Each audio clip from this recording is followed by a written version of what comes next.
press record again. Oh, Well, how did that happen? I thought I was the host of this meeting.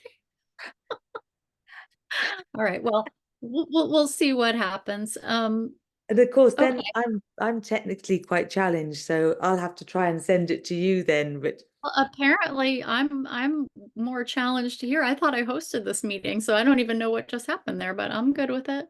and Yeah. did you If get you a could send it. record? Did you get a record button in the middle of your screen? No, I didn't. And it just says it's recording, but I thought that was on my end. But maybe when I set the meeting up somehow, I made you the host. I've I don't never. think so. No, it says I'm the host. That's really weird. Okay, well, anyway, it's working. So, yes, if you could send it to me and maybe we could recap a few of the things we talked about here, but I took a lot of notes and I may want to share this with my, I do updates and I may want to share this if we both agree that there isn't anything that we don't want shared. Okay, well, I'm very happy with that. I mean, the reason I thought it'd be good to record it, especially at that moment, was because we were just going through how did we manage to stop it in Bali, and we only Mhm. managed to postpone it, and we're not 100% sure that there weren't undeclared releases. And there's a lot of very challenging and disturbing live blood samples um, coming back. So it would be good to have some doctors on the islands. And so people so people are familiar with what live blood should look like, and then what is happening after these releases of these toxic mosquitoes. And So oh, what you were talking about this is why I said we've got to start recording. You said, well, Bacchia is gain of function. Can we Yeah. can we revisit that? And then can you tell me the live blood samples? Are you talking about drawing blood from people that are in the areas of the releases, or where's this blood Well, coming from? it was more for people to have an idea, doctors who aren't used to doing that, to actually have a sense of. Well, I don't know. Maybe they already do. Maybe doctors already do have a sense of what blood sample is supposed to look like. But there's been some very, very disturbing blood samples coming back from Bali, in North Bali, where there wasn't supposed to be, but there was rumored to be earlier trials in these Wolbachia mosquitoes. Um, but we'll start with what our successes were. We managed to get a postponement, and the questions I raised with them in the very first conference, and we were lucky to be able to get the health ministry, the three of the lead scientists from the trial place, which was Yogyakarta off Bali, and all the defence people, and all of Gladiator Bangsa, which is our lot, and and includes the ex-health minister, who is going to be a real asset, and I think might be a hero for your case as well, because she is the only leader we have who in the whole world, I think, who has actually been to prison um, for trying to avert a biological disaster. And she's also the only leading figure who has ever managed to shut down a laboratory. Um, and this really critically buys into peace, because when she got out of prison, before she went to prison, there was the WHO were on the hunt for desperate pathogens, so they could grab them, um, give them gains of function, see how they could turn into a pandemic. So something like Vietnam had one that was something like would kill in 8 days. Thailand had one that would kill in 9 days. Indonesia had one that killed in 2 days. It was a very, very dangerous pathogen. And she hid it. And she refused to let the WHO take it out of the country. That's what she went to prison for, I think. But she was obviously criminalized on something petty. But that's what she already has challenged the WHO. But then she hid it, and only one person from intelligence, national intelligence, knew where. By the time she came out of prison, it was gone. And it's taken her until very recently to track it down. It's in Ukraine, where there's horrendous stories of laboratories and human experimentation going on. All What is, America. when you say it's in Ukraine, what is it exactly that we're tracking down and This dangerous hiding? pathogen that The she. actual the pathogen Yeah, itself, you're yeah. saying? And this is Okay. what the whole pandemic preparedness policy is going to be moving deadly pathogens that they can't contain anyway from one country to the other country to biolabs, where they give them gains of function, create vaccines, or what they'll call vaccines, but are obviously gene therapies. So it's a real absolute example. And it would be just sad to know that it's been going on that long, and she already fought and lost in a way, but in a sense she fought and won because she got the laboratory shut down. So that is the precedent you need. That case is the precedent you need to say this laboratory needs to be shut down on biosafety grounds. And it has happened once before in Indonesia, and so there must be a case, in some law library, or maybe she has it, but something, because that would be really powerful, because that's all we need is a precedent. What Um, is her name? The ex-health minister? What is the name? City Fadilla, and now, SITA yeah, SITI. FADLLA? Fadilla, Fadilah. ADILAH. Yeah. And All right. my relation to her is that obviously she's in Gladiator Bangsa, but after that, she contacted myself and my friend Margaret, and she said, would we help her to form a national movement? And the funny thing is, in a sense, it's happening. We've all been slightly scattered to the four winds because everybody was threatened, you can imagine, when that amount of money is going around. So in terms of gains of function, I said the problem with gain of function is it's done because on grounds of public health, of preparing, of finding out a disease that could happen in nature so that you're prepared if it does spread around the world. First of all, scientifically, it couldn't happen in nature. DNA, gene editing doesn't happen in nature. That's not an evolutionary leap. It's a designed leap, and not even that accurate at best. Secondly, although it's done on the grounds of public health, then it would obviously need to be shared so that people can watch out for it. But it's not shared because, first of all, someone has patented it. Secondly, they've patented vaccines for it. And thirdly, the military won't let it be released because then it could fall into the wrong hands, which is quite a lot of hands at the moment, but it could fall into be purloined by a bad agent and spread as a biological weapon. So it's all that funding is justified for public health, but it's always been the case that it will never be shared. So in this instance, the gain of function is Wolbachia. These species do not contain Wolbachia naturally. They haven't in all 360 billion years of evolution so far. And That's the so, 80s, right? 80s Aegypti yes. in the sky. Yeah.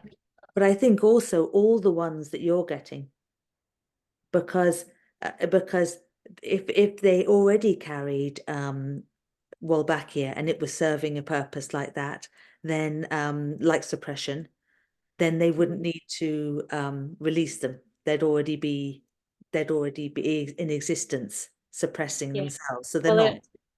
it's different in our case, at least for this initial part of the project, because the species, the southern house mosquitoes, do carry Wolbachia. It's just a different strain, and so hence the incompatibility.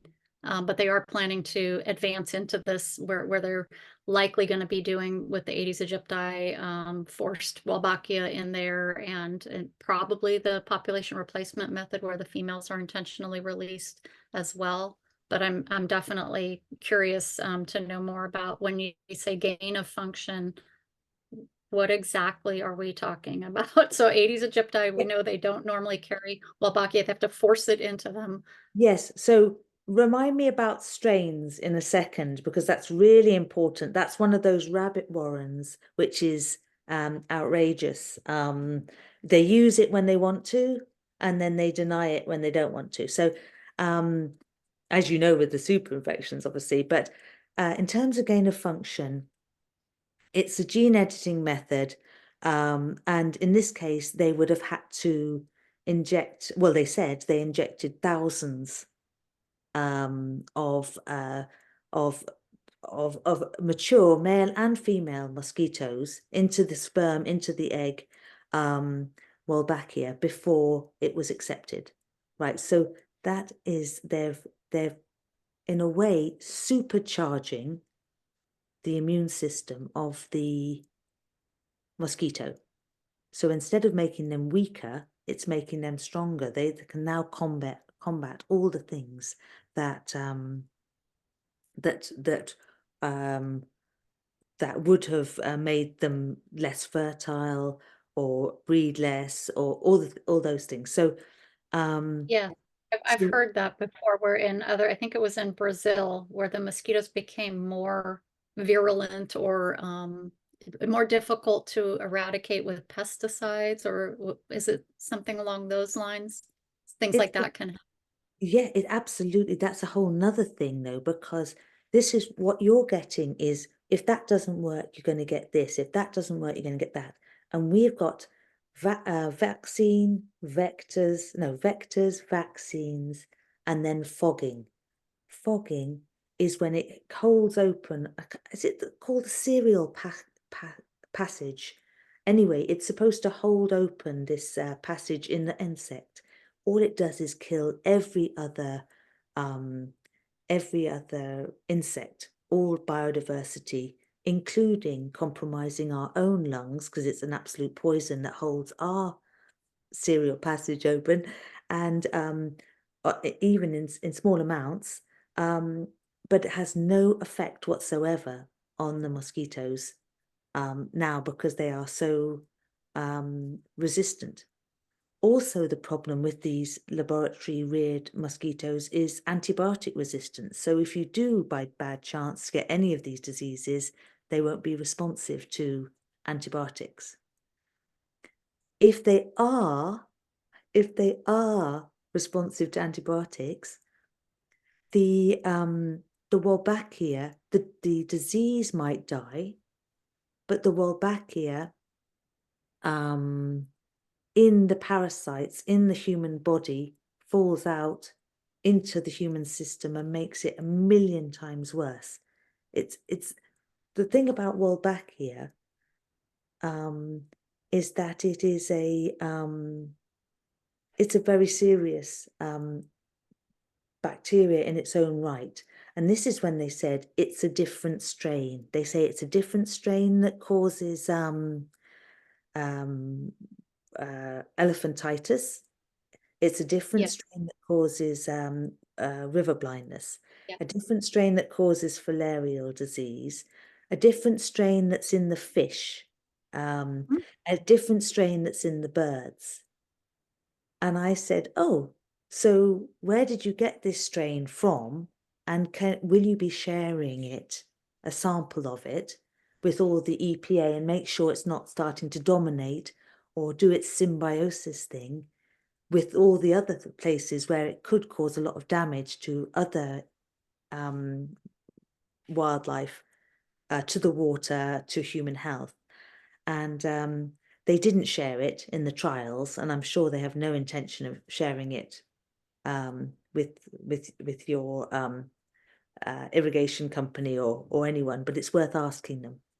It is worth So asking. are you suggesting either that there aren't necessarily different strains, or something that I've been suspicious of is that they are actually manipulating strains, or maybe presenting that they're going to use one strain but leaving the wording open to where they could bring in additional strains without having to get authorization and this is where earlier when we were talking and I said that the IIT kept changing. It started off that it's always been incompatible insect technique. Then in one of the documents, they started calling it insect incompatibility technique, but it's still IIT. And then in one of our legal documents, which may have just been a clerical error, but it definitely concerned me, they called it incompatible insect technology or insect incompatibility technology. I think it was the first one, but either way, they keep changing the words that fit the IIT. And then in the application with the EPA for emergency exemption use of these mosquitoes, they're called DQB males because they're supposed to be using this wall bee strain of the Wolbachia. Yeah. But it leaves a lot of questions open. One of the documents they kept making what they tried to tell me was a typo because I actually sent in, you know, a questioning to the EPA, why can we get this document corrected? What's going on here? They were calling it DQB males and then they would call it DBQ males. And it happened multiple times in like a 2 or 3 page document where it kept flipping back and forth. And I said, this document either needs to be corrected or you need to explain why there are 2 different, you know, products here apparently, or, you know, that they're allowed to play with that strain is my concern. And we also did a FOIA request with the EPA for the manufacturing process. And we're hoping to see, you know, something to do with those strains and the pathogen screenings. And they withheld all of that and said that essentially that's proprietary. We're not giving you that.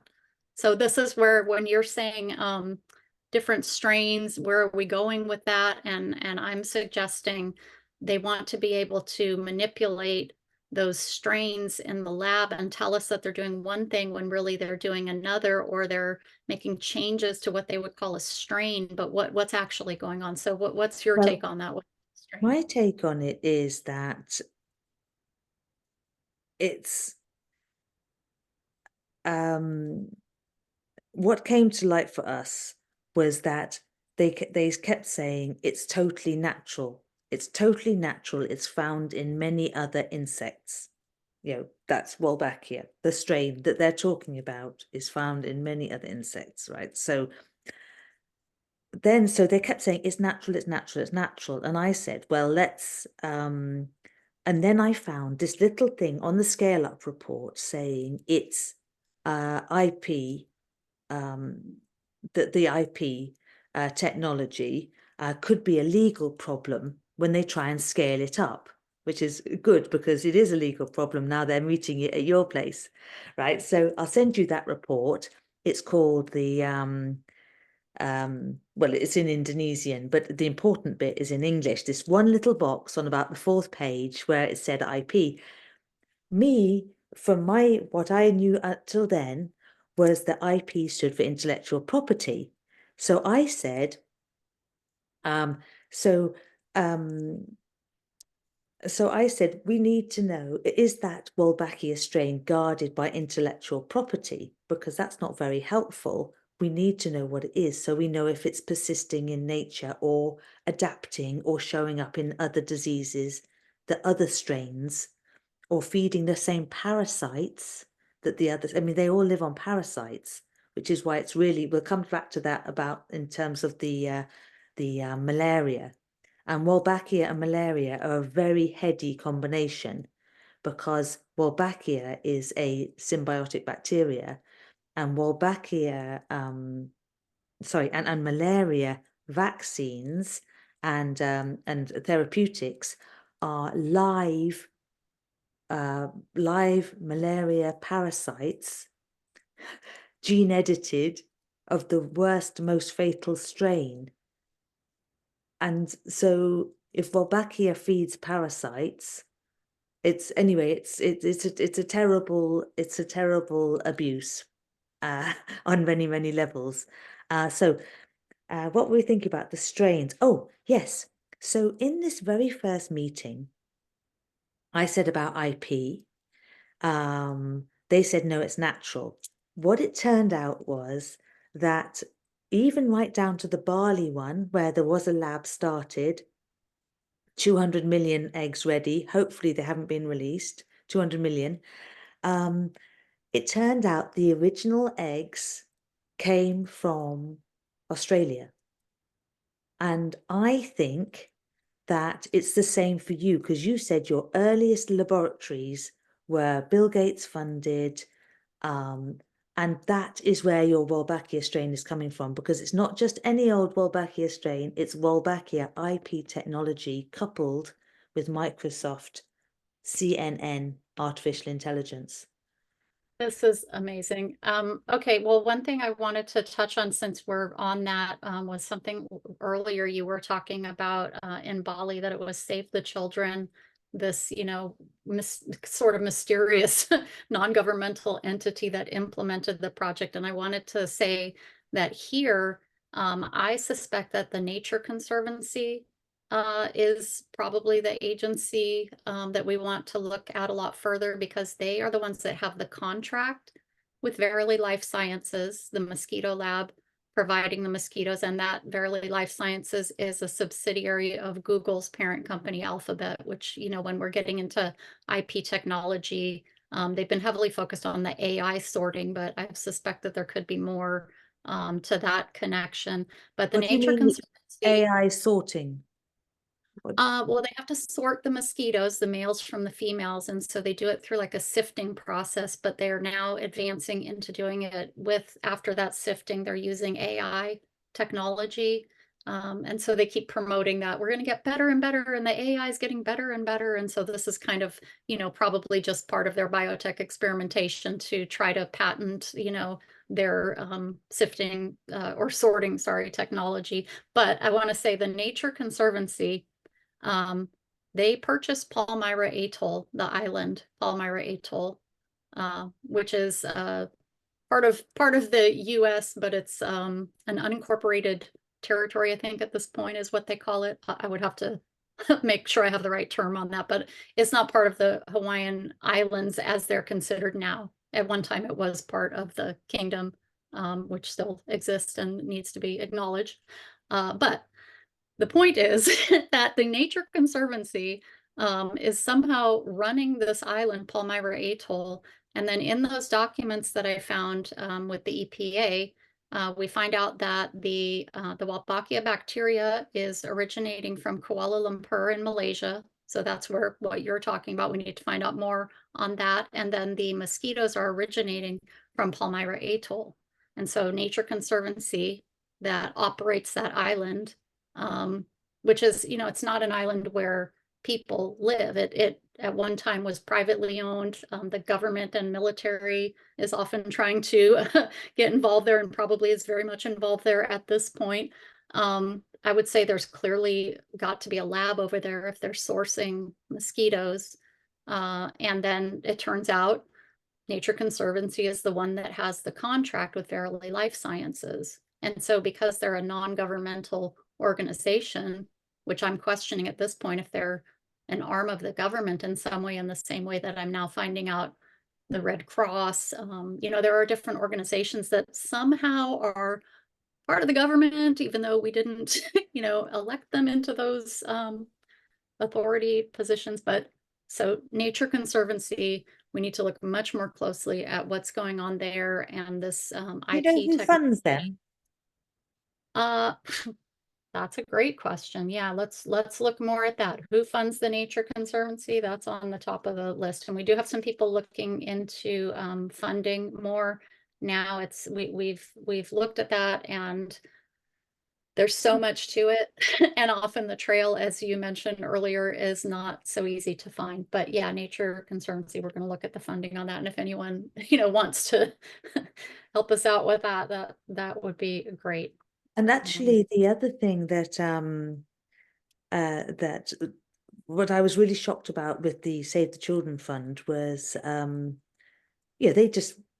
that was just a bolt from the blue that we went to this meeting about mosquitoes, and it turned out that that Save the Children Fund, who know nothing about mosquitoes or the science, were the implementers, who we'd been told categorically the implementers were liable, as he knew nothing about that. And who funds the Save the Children? Well, in the Bali case, it was a private Australian family. That's why we were able to say that this is an act of war, a biological attack. What? A baking company, a baking company from Australia, who was Why? completely funded. Well, I dread to think. So, um, so Okay, and wait, so you're saying that's an act of war because another nation yeah, is involved? Okay, and that yeah. I really want to, I want to really say that Wolbachia technology is patented to Scott O'Neill, head of World Mosquito Programme. That's Australia. It's coupled with Microsoft CNN AI, which is Bill Gates, obviously, America. And yet, these mosquitoes and other insects are being released, as well as obviously all the other pharmaceuticals, and interacting with America's or Microsoft's, whatever, all the different 5G networks, which is what they interact with. And Bill Gates has the patent on the exclusive claim on the computerization of the human body.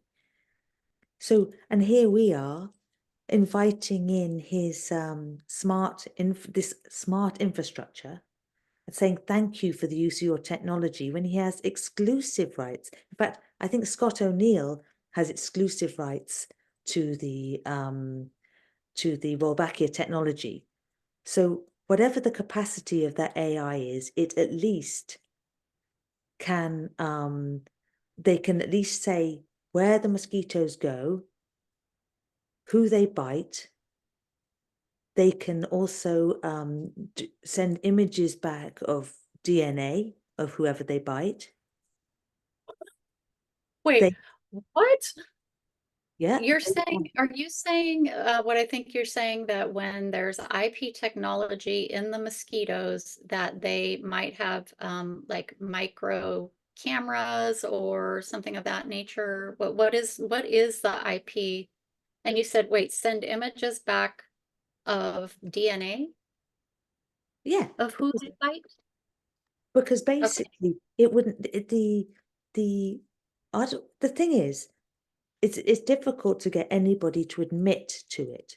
But this was actually where I was going with my IP question. I never thought, like you went with the incompatibility insect technology. I had the same situation with the IP. I thought it was, oh, no one's going to share the information because of intellectual property. Actually, what it is internet protocol technology. That's what's in that Wolbachia technology. It's Wolbachia. Never mind the strain, it has an AI capacity that completely changes the product. It completely, it's undeclared. There is somebody with the patent holder has exclusive right to all digital equipment, which is all those mosquitoes, all data deriving from them. You know, there is a lot of, not a lot, but there are plenty of indications that those mosquitoes can be instructed. You know, there's the kill switch.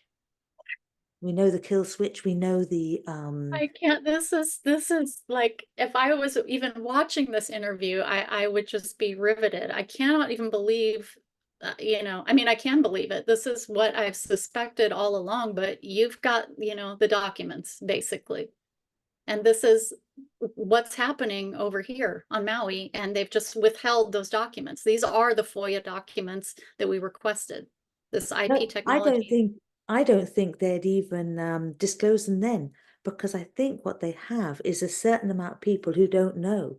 Like all those multi-agency people won't know because they're not receiving any information on the from that. We do know that the Indonesian health minister has 2 contracts with the Bill and Melinda Gates Foundation, and personally. And we don't know exactly what they are, but it was said, and I did see it in a paper somewhere, but we can't find the article, that said he was excited to buy this contract for the Wolbachia IP technology. But whether he is, maybe if some of the information is shared, but it's a bit like if you gave me that, if I bought that license, you as Bill Gates could give me a certain amount of data and go, well done, health minister, you've really found out some useful stuff and we're really able to monitor the public health now. Meanwhile, you as a proper technological team would be able to use that, get oceans more data, oceans more. There's no limit to what you could be collecting, and you could just be telling me that you're collecting, vital statistics or presence of dengue or presence of avian flu. Or anyway, the other In the thing same way, sorry, this in the same way that they monitor the water, the public water sewage systems, and this would be something similar to that might be also, not even might be, I mean, this is clearly going on over here. There's a lot of things happening, particularly on Maui, where they're wanting to pass this bill to take over the entire west side where the line of fire happened, but way beyond where it happened, and have this entity that is, not elected by the people at this point, probably at any point really, but and part of that is ways to, I don't know if the word monitor is used, but health is involved. This is clearly part of the, Agenda 2030 situation. And I keep saying these mosquitoes are tied into all of this, and our water sources are tied into all of this. Everything that's happening on this island is where our water sheds are, where the water comes from. And so when you're saying IP technology in the mosquitoes potentially used to monitor public health, yeah, I definitely am questioning how all of this bigger picture ties together. And what is the document that you have exactly showing the IP? You said you'd send me that document. Is that something I can share with everyone, or is it Look, proprietary? I'm sort of desperately trying to, there's so many things come up that I I am can't. so sorry. This is like the best conversation ever. Okay. Yeah, the water parameters are really important, right? Parameters in terms of monitoring. So when I asked about, and it ties in with you because first of all, you say about where your water source comes from, but also you're saying about how they're out collecting mosquitoes.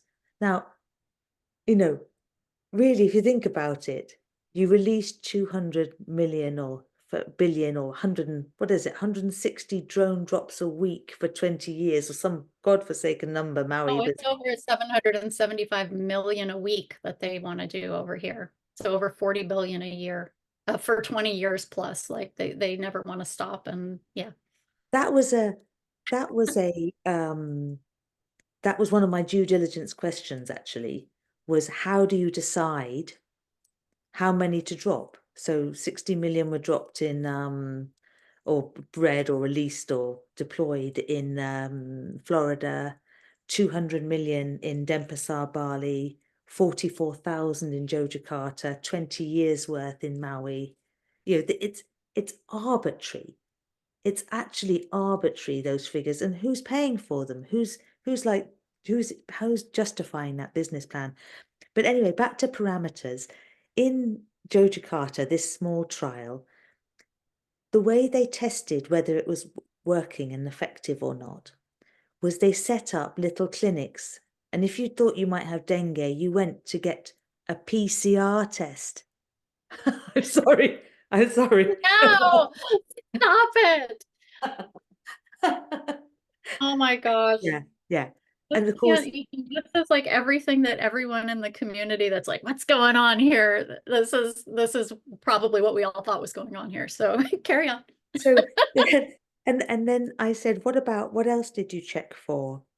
And they checked for hospitalizations, and they said that actually there was a lot less hospitalizations where they managed to treat the community. And this is what they call treating the community, is by this deployment of mosquitoes. So they don't say exactly how many, they just say, we've treated 3 million people.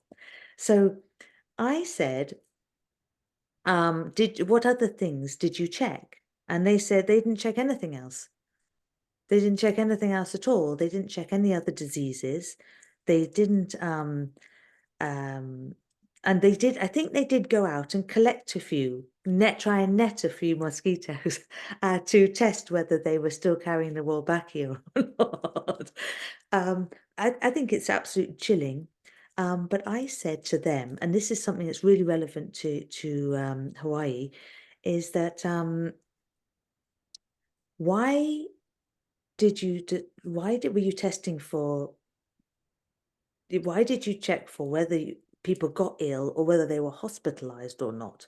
Because the one that they said that they were trying to stop was dengue hemorrhagic fever, which is the worst kind. It's the bleeding from the eyes, you know, the kind of horrendous illness, right?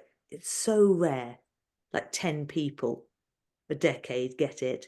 But that's the one they're trying to stop with this. And so I said, so in a way, you're not really testing, what strain of dengue are you testing for? If you're testing for, this is a distinct, very bad strain that they're putting. And it's the same with the 6 birds, right? There's so many wrong things going wrong for those 6 endangered birds. I can't believe that they can even keep that narrative going. It's appalling. Yeah, they don't have, from what we've seen, they don't have the data to back that. And we've found a lot of other potential reasons that we don't have those numbers of birds in the wild anymore, including them collecting the birds and their eggs and putting them in captivity, putting the RF tracking devices on them, which Arthur Firstenberg, who wrote the book, The Invisible Rainbow, about EMF pollution and its effects over the years on people's health. He's, when people reference things like the upgrades in technology over the decades correlating with quote unquote, pandemics and Yep.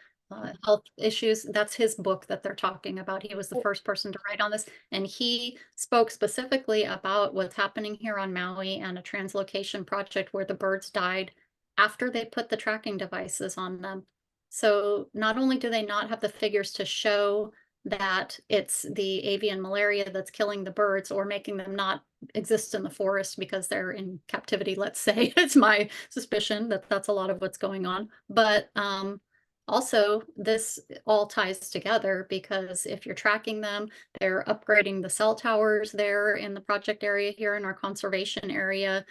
You're talking about how the IP interacts with the 5G and the cell technology. All of this is related, and even Arthur Firstenberg pointed out that it could be that if those birds, because when they translocated them and they died, of course, they said it was avian malaria, right? If they were able to show that, he's suggesting that might have been exacerbated by the radiation. So Can we yeah. just stop on avian flu for a minute? Because it's really significant when you're looking at the bigger picture. I served notice on the WHO, on the Director General, Tedros, around the time of that international health regulations amendments deadline at the beginning of December. And when I'd written my letter, which was also a due diligence letter, basic notice, basically saying, I really need you to show the foundations for your pandemic preparedness, your policy of treating whole countries that aren't sick, all the scientific principles, and so that was another really epic mission. But what I did was I thought I'd look up who are the scientists that he has working for him. Who are the scientists? There must be scientists over there. And I discovered the head scientist is Sir Jeremy Farrar. Now, he was head of Wellcome Trust, which are nearly as bad as Bill Gates. And during the lockdown, when everybody was locked in their homes, he was busy giving thousands, if not millions, to Oxitec, which are the other really dangerous mosquitoes. Then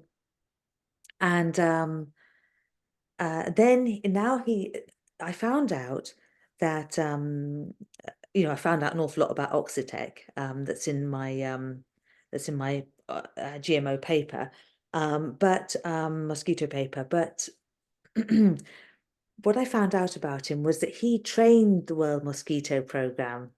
He was a professor of something at Oxford, and he also ran the Vietnam Tropical Diseases unit, where he'd train people, develop these mosquitoes as an idea. So he's the absolute founder, massive fan of using mosquitoes for any number of things, including the World Health Organization missions to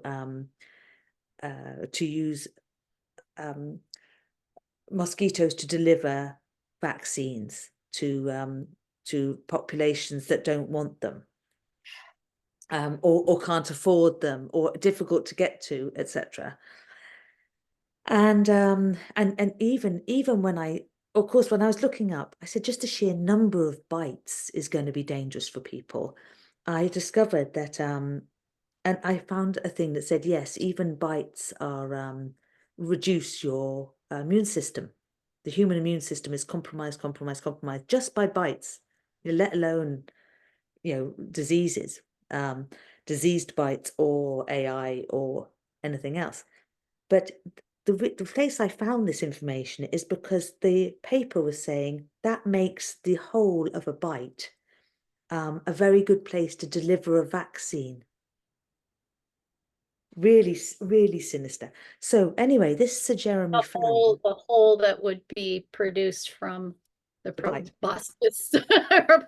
Right? You're saying the hole created by the mosquito penetrating the skin. Yeah. Well, while we're mentioning that, and this is just something that, we're just documenting at this point, but so many people in the community have reached out to me about seeing strange mosquitoes since this project started, much larger mosquitoes, some saying that they're not hearing a noise from the mosquitoes.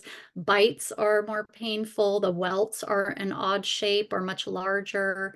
Is anything like that being reported there, or could you speak on why you might think that would be happening? Like what could be a potential theory of what's going on there if that is related? Well, first of all, they've been given a gain of function of some description or another. They're lab bred, but they've been given this kind of gene drive, which gives them this extra ability for their species to dominate other species, and it's happened a lot in Africa, because I'm on the World Council for Health Africa meetings, and there's a lot of reports of exactly that. Much harder to kill, much bigger, and of course that will affect everything else that is usually pollinated by them, or whatever they might have served a purpose.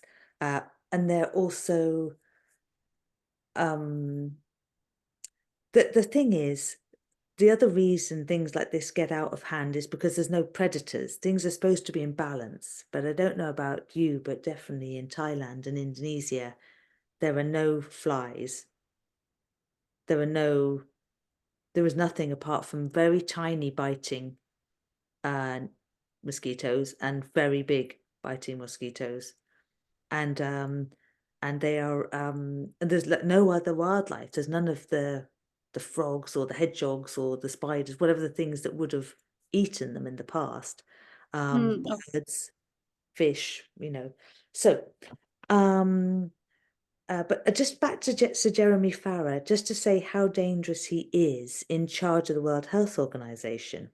What he was doing in 2008 was developing an avian flu vaccine.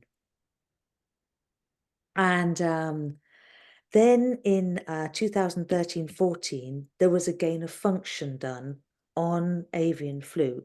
Avian flu, H5N1, is extremely dangerous. It's extremely dangerous. It's got a much higher kill rate than many other diseases.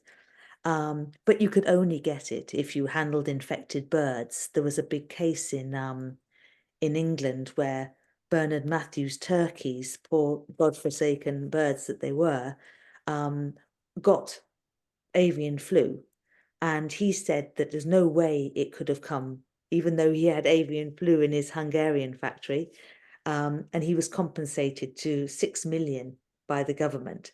So this has been going around for a while, but it was only infected birds, handling infected birds.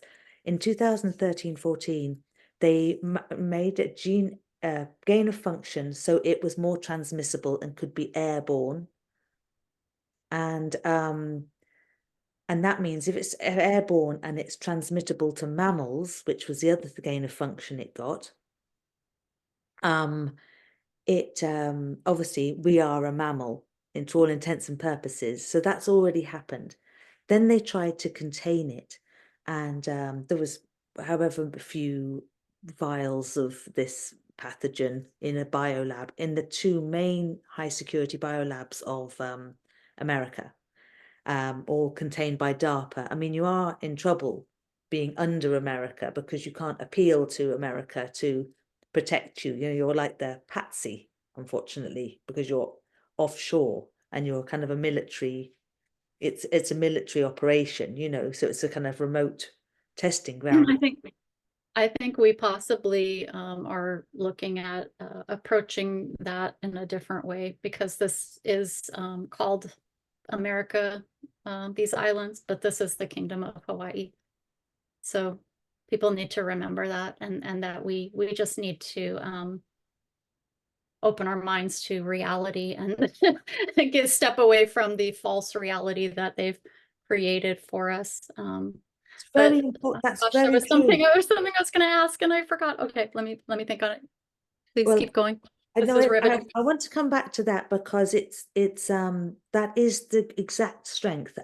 But in for this head scientist, most recently this year, January, he made a statement that we need to make a vaccine for avian flu because it's only a matter of time before it jumps to humans and is very likely to be the next pandemic. Now, what we know is that very soon, and in fact already, the World Health Organization can call a pandemic, they can mandate whatever lockdowns they want, whatever vaccines they want. And so it's very profitable. They can say who's allowed to produce those vaccines. So if you are a little kingdom, you can't produce your own vaccines because you won't be considered, safe enough. So if you're more likely a developing country, they might let you, but what they'll probably do is blame the release of from your lab because it wasn't quite safe enough, but then still sell your country some from the bigger companies that are manufacturing them. So I remembered something I want to ask real quick before I forget. It had to do with the labs and how they're designated for being, allowed to do certain activities, because this lab that they are funded to create here in Hawaii, where they want to mass produce the insects, I would have to look at the term, but it's got a term as far as what its safety level is. And so I have questioned what else are they allowed to do in that lab besides producing the mosquitoes? So do you have any insight on the different, how they designate which kind of a lab is allowed to do what, and how far they might be able to go here? Even though, I mean, they can do whatever they want, really, because, things happened like in California where they found that lab. I'm sure you heard about that, where they found that lab that was somehow connected to China, and it was a mess of diseases and, clearly research into, potential bioweaponry so anything could happen. But do you know anything about like the designation of what labs are allowed to be doing, what activities are allowed to be doing? This is another term which is really was used, which really is important. Dual use research of concern, DURC. So in the Bioweapons Convention, which is an international treaty which should really be called upon all day and all night in your circumstances, and ours, is like in Russia, for example, being possible to get in. And so you have a perfectly good pharmaceutical reason, medical reason for research. And then behind the scenes, there's all sorts of bioweapons because they are basically, the problem is they are both offensive and defensive. Every single gene edited microorganism is both defensive and offensive. And this is, so it's not even the labs, it's not even the gain of function, it's not even the gene drive. Just picture in any laboratory doing anything, they are disturbing, disrupting, damaging genes, right? Multiple times, thousands, maybe millions a day, looking for that one success where it does something that they hoped it might do. But there is thousands of millions of microbes all still living that have either not hit the mark with their gene editing, or it's caused a mutation where the genome has tried to repair itself, or it's created an off-site mutation, or it's, in one instance, they used to use, my background is animal advocacy, I like to call it, is that they, instead of using antibiotic serum, they used unborn calf serum from an unborn calf, and these mice took up this genetic material from the unborn calf. They took up a little bit of E. coli also from the little mechanism, gene editing system, and both those things were carried through 10 generations of mice, cow DNA and E. coli. So we have no idea, but somebody does, and all we need to do is we have to prove that this is a, what's that word? Maleficent? Malevolent? It's not quite malevolent. Oh, is it Malfeasance. malfeasance, misfeasance, nonfeasance? Is it a feasance of some kind? I think it's a malfeasance, but Okay, also, I think so too. That's the worst one. but Wait, so I did just look this up. The lab here is designated an arthropod safety level 2 ASL2 facility, which when I looked into that, it would seem that they are not able to go further than we would hope, but it sounds like from what you're saying, there may be some dual research dual use use research. potential happening that would overrule that safety assurance, or Have you what is seen the what I'd love for you to have is just the idea of what constitutes bioweapons, because that World Mosquito Program, Scott O'Neill is in his lab, and there's this video, and each 500 mosquito eggs is on a strip of paper like this. Yeah. It's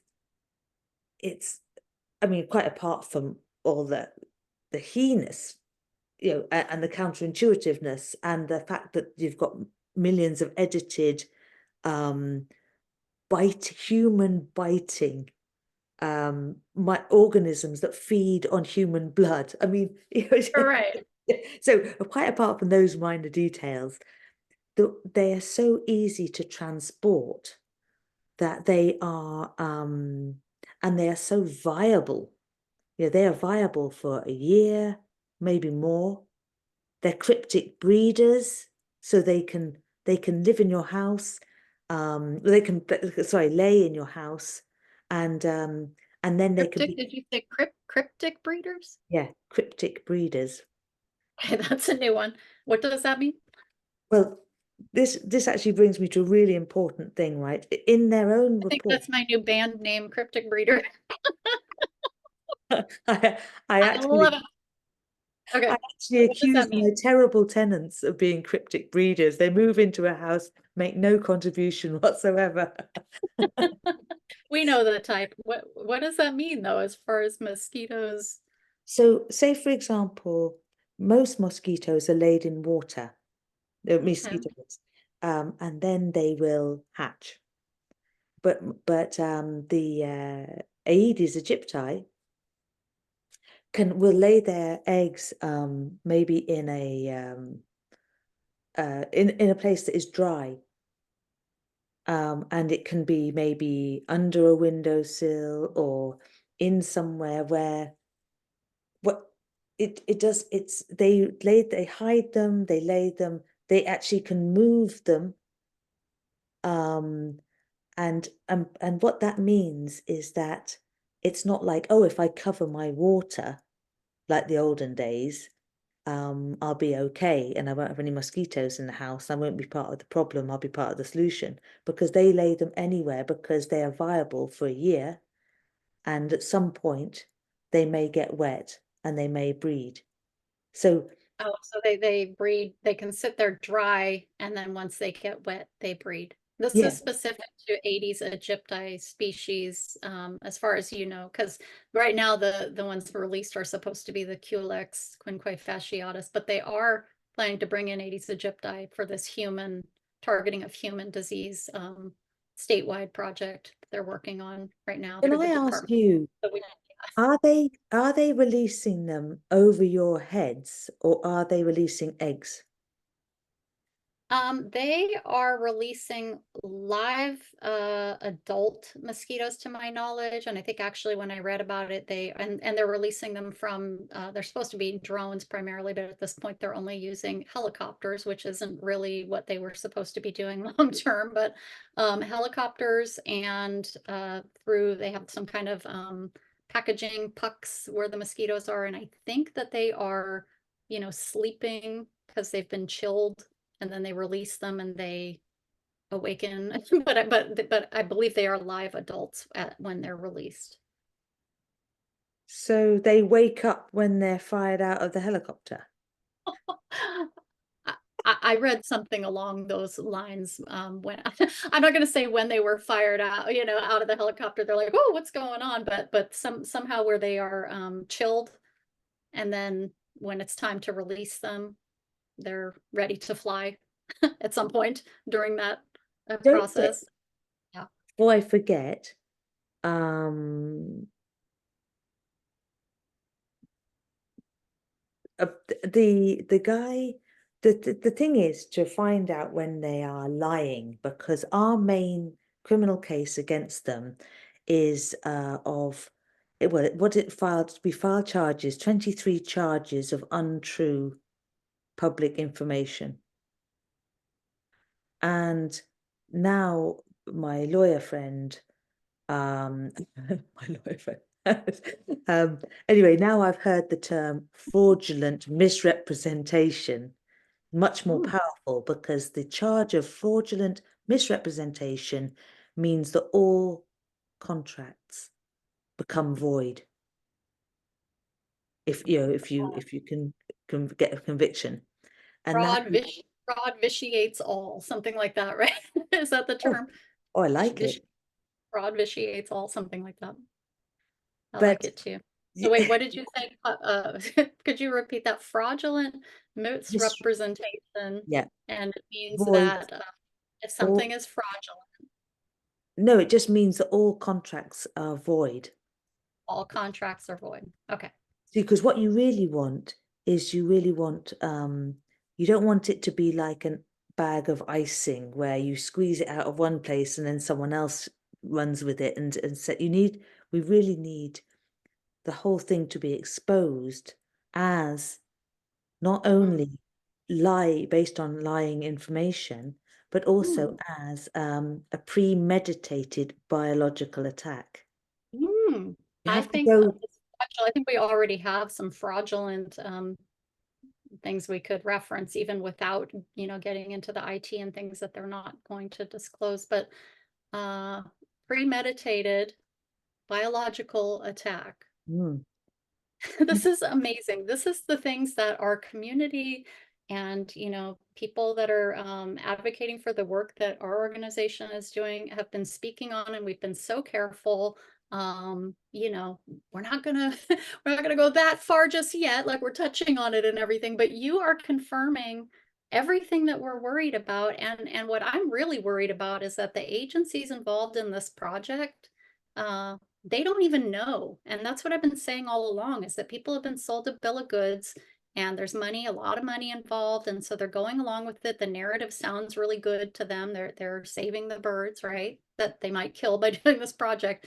But meanwhile, they're being used in the same way that all these different government entities and people in decision-making positions are being used by this larger agenda, because they just won't wake up to what we're talking about here. This is so dangerous. Premeditated biological attack. attack. Yeah. Yes. Can I ask Thank you. you, never mind the environmental impact, what about the human health impact? I know. Well, okay, and they're clearly not looking at that because they won't even take responsibility for how this affects the birds. So in their own documents for doing this on Kauai, it says that it's not part of their protocol here or their responsibility to monitor the effects of these mosquito releases on the birds. So the whole premise of their project, with all the pretty pictures of the birds and their appropriating of Hawaiian culture and ancestry and, our sacred lands here, it's a fraudulent. That in itself is fraudulent. They're not even taking responsibility for whether or not this negatively affects the birds. They haven't done any studies to make sure the mosquitoes that they're releasing might not be more capable of transmitting the avian malaria and all of these other things that you're, bringing to our attention about what could go wrong here, in addition to the other things that we've brought to their attention that they're ignoring. And so, yeah, let alone, what might happen to people. I mean, clearly they're not even acknowledging that that's a concern.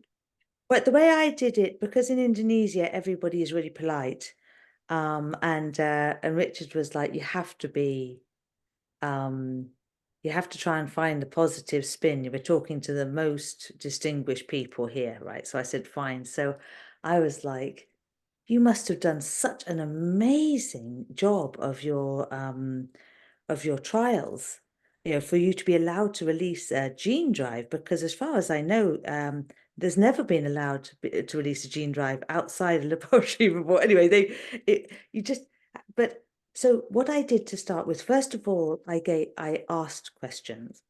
Then I allowed the possibility that they were a weapon of mass destruction, a biological weapon of mass destruction, and possibly a radiological weapon of mass destruction, because of their interaction. Yeah, but they are all the weapons of mass destruction. There's chemical, because there's chemical, there's biological, there's nuclear, there's radiological. Anyway, I Why tell is you it how they all. radiological? Because of the IP? Exactly. If you Okay. think about even the interaction between the whatever was in the vaccines, in terms of how that has got, some people have ended up with a Bluetooth signal, and worse. But in terms of there is a network, there is a signal, there is a serious level of electromagnetic and exchange going on. I mean, they are controlled by reporting to the 5G network. So, anyway, so without, I wanted to, oh yes, so basically I started by giving them the benefit of the doubt, thinking that once they realized how dangerous they were, they would stop, right? That was my first approach. My second approach was maybe because of this massive rollout of 5G, this terrible approach of giving an experimental permit instead of actually trying to regulate all these biotech things because they're impossible to regulate. So the release of those two things, biological and Wi-Fi, at the same time, and all the biotech into the ocean on grounds of flipping conservation or carbon capture and storage or whatever ludicrous things they're also trying to do, which could disrupt the entire Earth's atmosphere and oxygen level.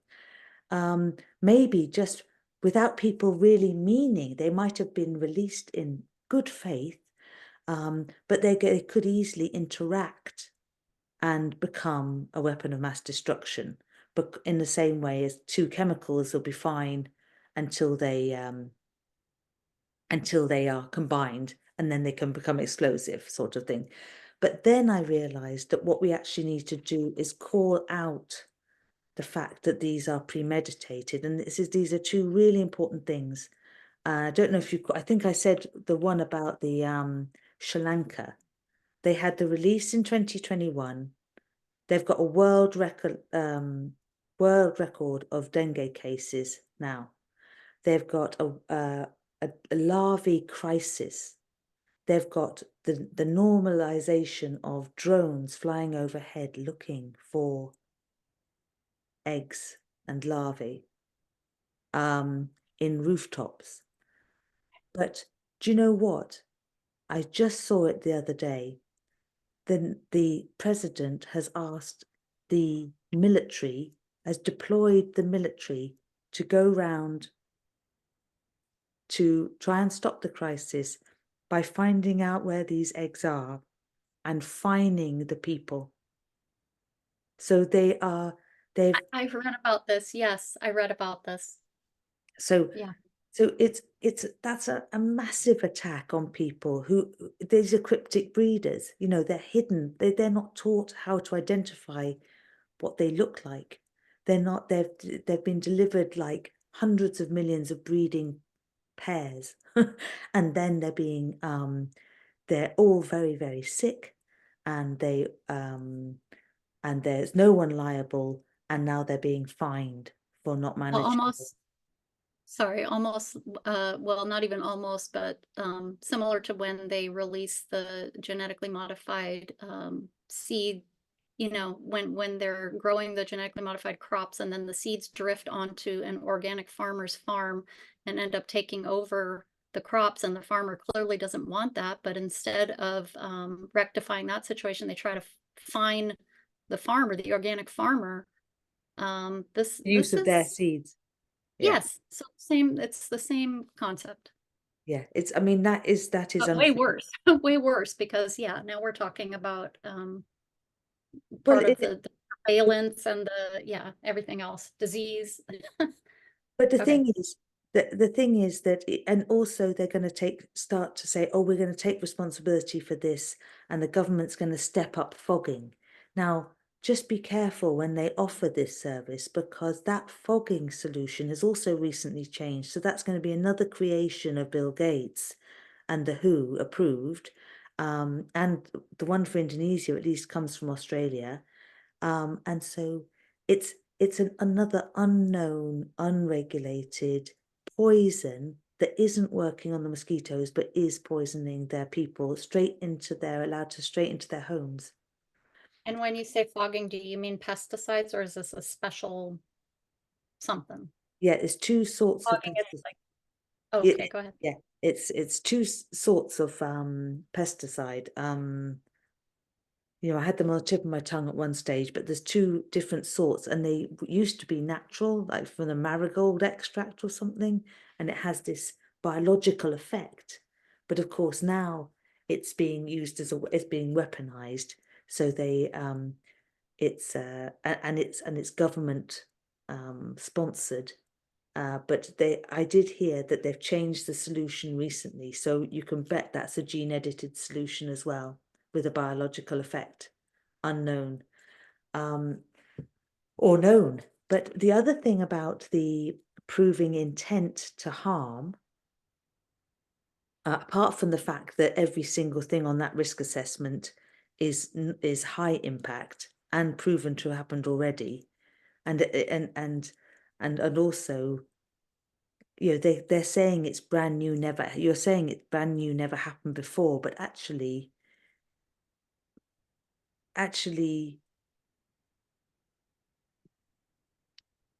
well, for that you actually need all those conservation groups and gene editing experts to confirm that it shouldn't happen. You know, it's all of those things that are being released there are irreversible, toxic, a threat to all the international agreements of climate action, environmental protection. You know, biodiversity, food security, everything would go out the window. But that brings me to the UN sustainability goals, which is going to have its own treaty, isn't it, on September or November, when it's all about harvesting what are they called? Paradise Islands for their resources. And Sorry, what? what the What? well, right. So what I'll start from, which I didn't realize before. I thought, okay, so I looked up. I was trying to ring the defense people, the general of military, the general of the army, the navy, the air force. I thought they'd all be interested in national security, and I wasn't sure they knew about the mosquitoes. The only website I found was Indonesia's armed forces and the WHO. That was the only website. And it was a huge website with hundreds of pages with lots of little buttons in them. And it was saying it was all about how they were going to police protracted crises, which is basically lockdowns, which they were planning on bringing in. So I thought I'd press on a few of these little circles, A, B, C, D, E, and 90% of them that day were populated with the words, Save the Children Fund complies with this principle. Right, and I was like, and then in others, there'd be some low rank military, and I know they're low rank because Richard told me, would have signed off on, you know, they comply with this principle, all the WHO. So, and then in other fields, anyway, so what that made me realize was that they are knee deep in the UN plan to harvest the resources that that Indonesia has and hasn't been able to afford to exploit yet. So it's got something like 30 years of uranium and plutonium or whatever the nuclear ones are. It's got masses of gold, you know, and it's and they don't want to exploit them, and yet now the narrative is saying things like, oh, America has made a great deal to exchange minerals with Indonesia, right? So they're going to help with our mining. This is all important because then I discovered that there's a partnership going on, a nuclear partnership going on between Australia, America, and the UK. And I thought, what does the UN have to do with nuclear? And I looked it up and it said the UN really want to maximize their use of nuclear submarines to, I don't know, to respond to international health emergencies. I mean, anyway, Okay. what Do offshore wind turbines have anything to do with any of this, to your knowledge? Just to throw that potentially into the mix. I have a lot of background in dealing with, do you know why? Do you know exactly what they have to do with it?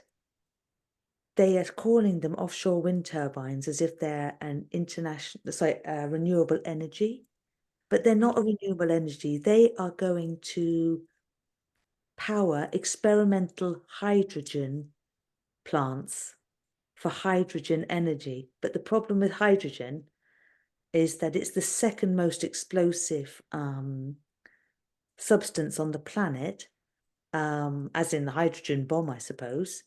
And nobody has a notion.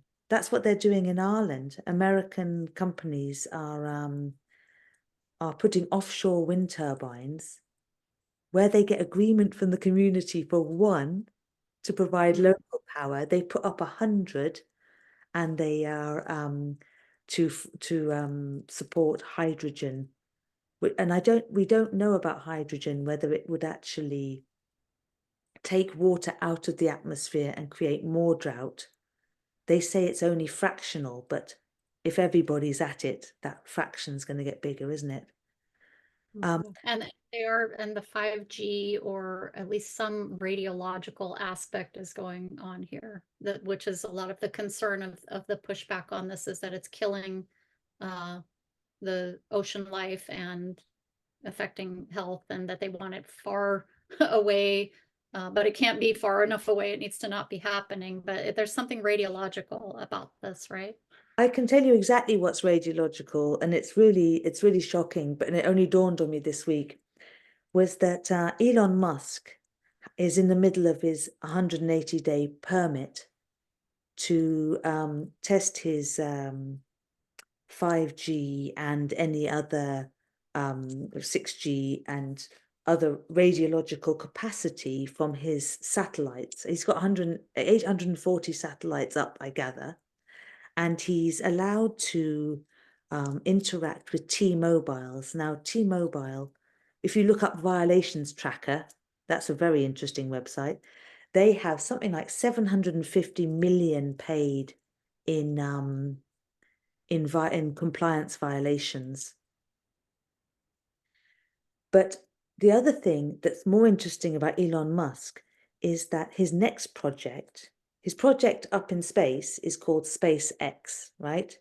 And Ole Damigard, who was doing all the research on Maui, who's in Gladiator Bangsa, I wrote to you about him earlier.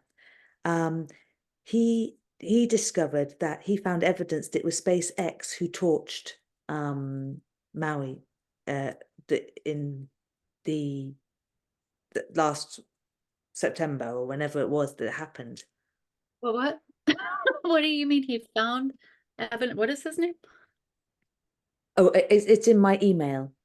Yeah, you mentioned this in the email, and I meant to ask you about it. So what is this about? Okay. Like, how okay. I This is said what he's told me that was happening in Maui. I looked it up and I said they're getting, it just happened. It had just happened that morning, the fire, right? And I said, oh, God, I wonder if they're getting mosquitoes at all, because the only way to get rid of a biological contamination is to torch the earth. Yes. And he said, yes, they started theirs in April, and they're supposed to be getting 20 years of them. And I said, well, that means something's already gone wrong, that they've actually had to torch the island. But that's a different part of the island where the mosquito project release area is. Do you think that that matters, or is it possible that they're doing something Well, for some reason that may have been stated as connected, but Well, the big question that I always ask is, if you want to build a smart city, what are you going to do with all the plebs that are trying to live there? Mhm. Well, they're clearly trying to get rid of, yeah, I mean, from the get-go with this, you know, I suspect that they intended for people to die in that fire. When I say they, you know, we would need to identify top down where the orders were coming from, but uh yeah, there's no excuse for what happened there with multiple agencies supposedly bumbling things, but with the police actually trapping people on Front Street and rerouting people to where the fire was coming directly at them and trapping them in the fire. There's no excuse for that. So whether or not there was some kind of lasers from the sky or, you know, and let's explore that for sure. But to me, it's, I mean, already with what we see that happened on the ground, there was an agenda there and, you know, people are struggling so much over there that they've had to leave the island. They're homeless. They are now trying to take the lands under some kind of, you know, pretense that they are helping to protect. And, you know, nobody's falling for that for sure. Yeah, and then releasing human disease vectors and everything that goes with that. It's not looking good. So I mean, I'm not gonna say that there isn't a correlation, but as far as having to torch the earth because of a biological contamination, does it have to have been the mosquitoes? What else might it be? Um, well, um, you said actually as well earlier about the interaction between the um all the cell towers and the birds and the tracking. If all those mosquitoes were being dropped with tracking in them, undisclosed tracking devices, that could be inflammatory in itself. Yes, it doesn't have to be uh, trying to get rid of the disease aspect. It might be trying to get rid of the surveillance. What do you mean? Go on. Okay, so if the mosquitoes were released, because also I should probably mention that when the fires happened that day on Maui, all of the focus is on Lahaina because of course they were devastated and lives were lost, and you know homes were lost, you know people lost everything. But that same day, there were also fires up in Kula, where this project area is on the other side of the island and people lost their homes there too. No lives were lost to my knowledge up there in Kula. So focus has all been on Lahaina. But now that we're talking about this, um, was that just a convenient way to, you know, take the lands in Lahaina, get rid of people, you know, that whole agenda, but at the same time, as what you're saying, to destroy biological contamination up in the project area is what maybe was really going on. And could it also be what I'm saying, if there is IP technology within these mosquitoes where they're able to be used for surveillance and tracking, could it be that they needed to destroy that because it was compromising security in some way? Yeah, well, absolutely, absolutely. Um, what was I going to say about that?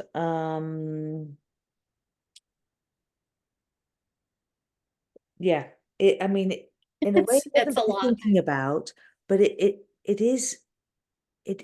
oh, I know, it was about that, you mentioned as well in your, about Singapore, when 3 females were released. And Yes. what they actually said, the report I read, although of course I couldn't find it again um, later, it said that they were so horrified to find that 3 mosquito females had been released. That's how dangerous they thought Wolbachia female Aedes aegypti were at the time. Um, that they had to be tracked and torched. That's how so tracked and torched. So that, I mean, I don't know if you've ever tried to find a particular mosquito and torch them from a distance. But So in Singapore, you're saying that study in Singapore, when they accidentally released the three females and the whole population was overtaken, the solution ended up being to torch.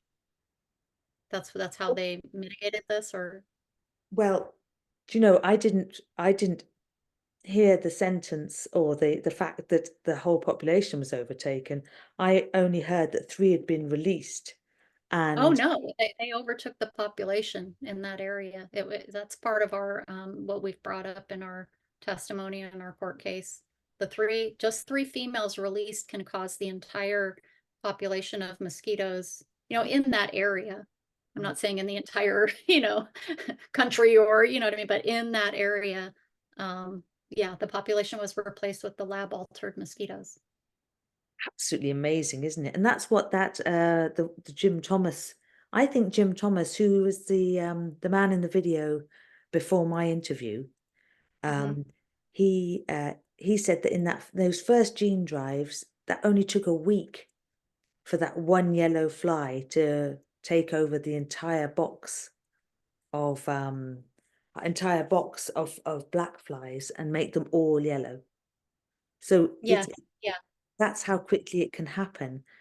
But this is why I think, but sorry, just the fact that I didn't know that, I heard that three were released and they had to be tracked. They had to be tracked and killed. Okay. It, the thing is, it's very difficult to prove one way or another whether that's true or not true, or etc., because this information isn't made available. And so we had a situation when I was talking to Save the Children Fund outside the meeting, and I said, what prepares you to release 200 million mosquitoes on a city? And he said, well, we can't manage this sort of misinformation. Um, it's not 200 million. I said, well, please, then tell us. We'd love to know exactly how many are being released. And then we aren't telling misinformation, we're telling true information. And he said, well, it's not the exact number, but we're going to be treating 3 million people or something like that. And I said, well, if you won't tell us, we're going, but this is why What they're we doing, that's can't. what they're doing here too. They've left it a very vague, like we're gauging it as we go, but it might be up to this much, and that's how we get to that up to 775 plus million a week, but they're not telling us. And then on the Do Kauai they project, they're even more vague, so we can't even really gauge the maximum that's going to happen there. So do they bite? Are they biting mosquitoes? they're not supposed to be, they're supposed to be only the males, which supposedly don't bite. But again, they are allowed to release the females accidentally, and the EPA allows them, with that upper threshold of how many they may release, to release over 3,000 females a week. It's allowed. So whether or not they're thinking that their AI technology can prevent that, or, we don't know what the agenda is moving forward, whether they might want to release some females for some reason. That's what they're allowed to do. And that's not okay. And they're lying to the public. They repeatedly keep saying, we're only releasing male mosquitoes. They're not even saying, you know, our intention is to only release male mosquitoes. They're lying, Yeah. because they're going to be releasing, they've already released females based on, it's inevitable. Can you also make sure that that it's said that actually that what Wolbachia also does is it leads to a feminization of Mhm. a feminization of the species. Now, what that means in mosquito terms is when it was in happened in Oxitec anyway, was the males started biting, right? Which is pretty horrible. Okay, yeah, so I've heard about there's a chart that shows the different things Wolbachia can cause to happen in mosquitoes, which can also include the females being able to breed without the males and breeding only females, and all kinds of strange, phenomenon. We haven't focused too much on it because our scientific expert felt that it was not so much of a concern at this point. But I had not heard that when they say that the males are being feminized, that means they're biting. Mm. I mean, obviously that makes sense. What They does get it mean to be aggressive feminized? and Are they they start laying biting. eggs? Are they, you know, are they, okay, more about that? Um, well, I keep going down one road and then my mind goes somewhere else. But the it is worth using that science, because I think your scientists can argue that they know that there is a female bias. This is something different from the feminization. And the female bias means that after a while, quite quickly in that laboratory, they won't be able to produce any sterile males of anything, because the Wolbachia leads to sterile males. If it's not there, and it leads to, and therefore evolution leap. They think, let's just produce all females because it's the only chance we've got. And so I think that's why we've got so many hundreds of millions of them in Indonesia. And they're now promoting, oh, we would only release males. And then 5 minutes later, it's like, oh, yeah, we're not trying to suppress the species. We're trying to release breeding pairs or whatever to replace the species. That is specifically because it fits their business plan of having a lab full of female mosquitoes. Wait, you're saying that this is almost intentionally set up to fail, to where they have to veer into releasing only the females because the males are becoming feminized, and the only way to resolve this is to force, I guess, the strain of the Wolbachia in that species of mosquito through females being released. Is that No, my understanding? it's that, say I'm the lab owner, right? And I've got and I'm promising the neighborhood that I'm only releasing males. That means that all the females, after about 20 seconds, you've got a full hive or whatever it is, swarm of females. And then very quickly, because because the mosquitoes recognize that they're not being successful males, the males aren't being successful in terms of breeding, they start to produce, basically all females. And what that means is that the laboratories then have a situation where they don't want to start promising they're going to only release males because they haven't got any males. It's all females. They've rallied round to produce all females because that's their survival instinct. They've evolved to just, to mainly produce female offspring because they're the only viable ones they have. And then they, so they then start saying, oh, what we're going to do is we're going to release the females. We've decided that's a good idea now. It's just a business plan. It's whatever surplus they have left in their laboratory. Oh, I see. Because now at this point, when they're only releasing the males, they say they destroy the females, which seems like a waste of product. Yeah. So Don't you're worry, saying that now they have product's a new being market. saved. Now there's a new market A new for all market. those females. Exactly. Okay. And then I just wanted to say that that phenomena, I guess I'll call it, where the Wolbachia can cause the mosquitoes to be the females to be able to reproduce without males, and they're producing only females. I guess I don't know, I have to look into that part, but it's called parthenogenesis, and we did look into that too. And these are the things where, I mean, Wolbachia, they've really pushed this project out here that Wolbachia is this, this safe bacteria. It's all around us, and it's in, all the insects and this and that. And actually, it's so complicated, so dangerous. It factors into all these different diseases, the river blindness and yeah, different diseases that can happen. Here, the elephantiasis, I think actually Wolbachia is connected with elephantiasis in the species of mosquito that they're bringing in here. And so, and they're bringing in foreign bacteria. Like I said before, it's coming from Kuala Lumpur and Malaysia, and they've got a strain connected to the project that's not here on the islands at all.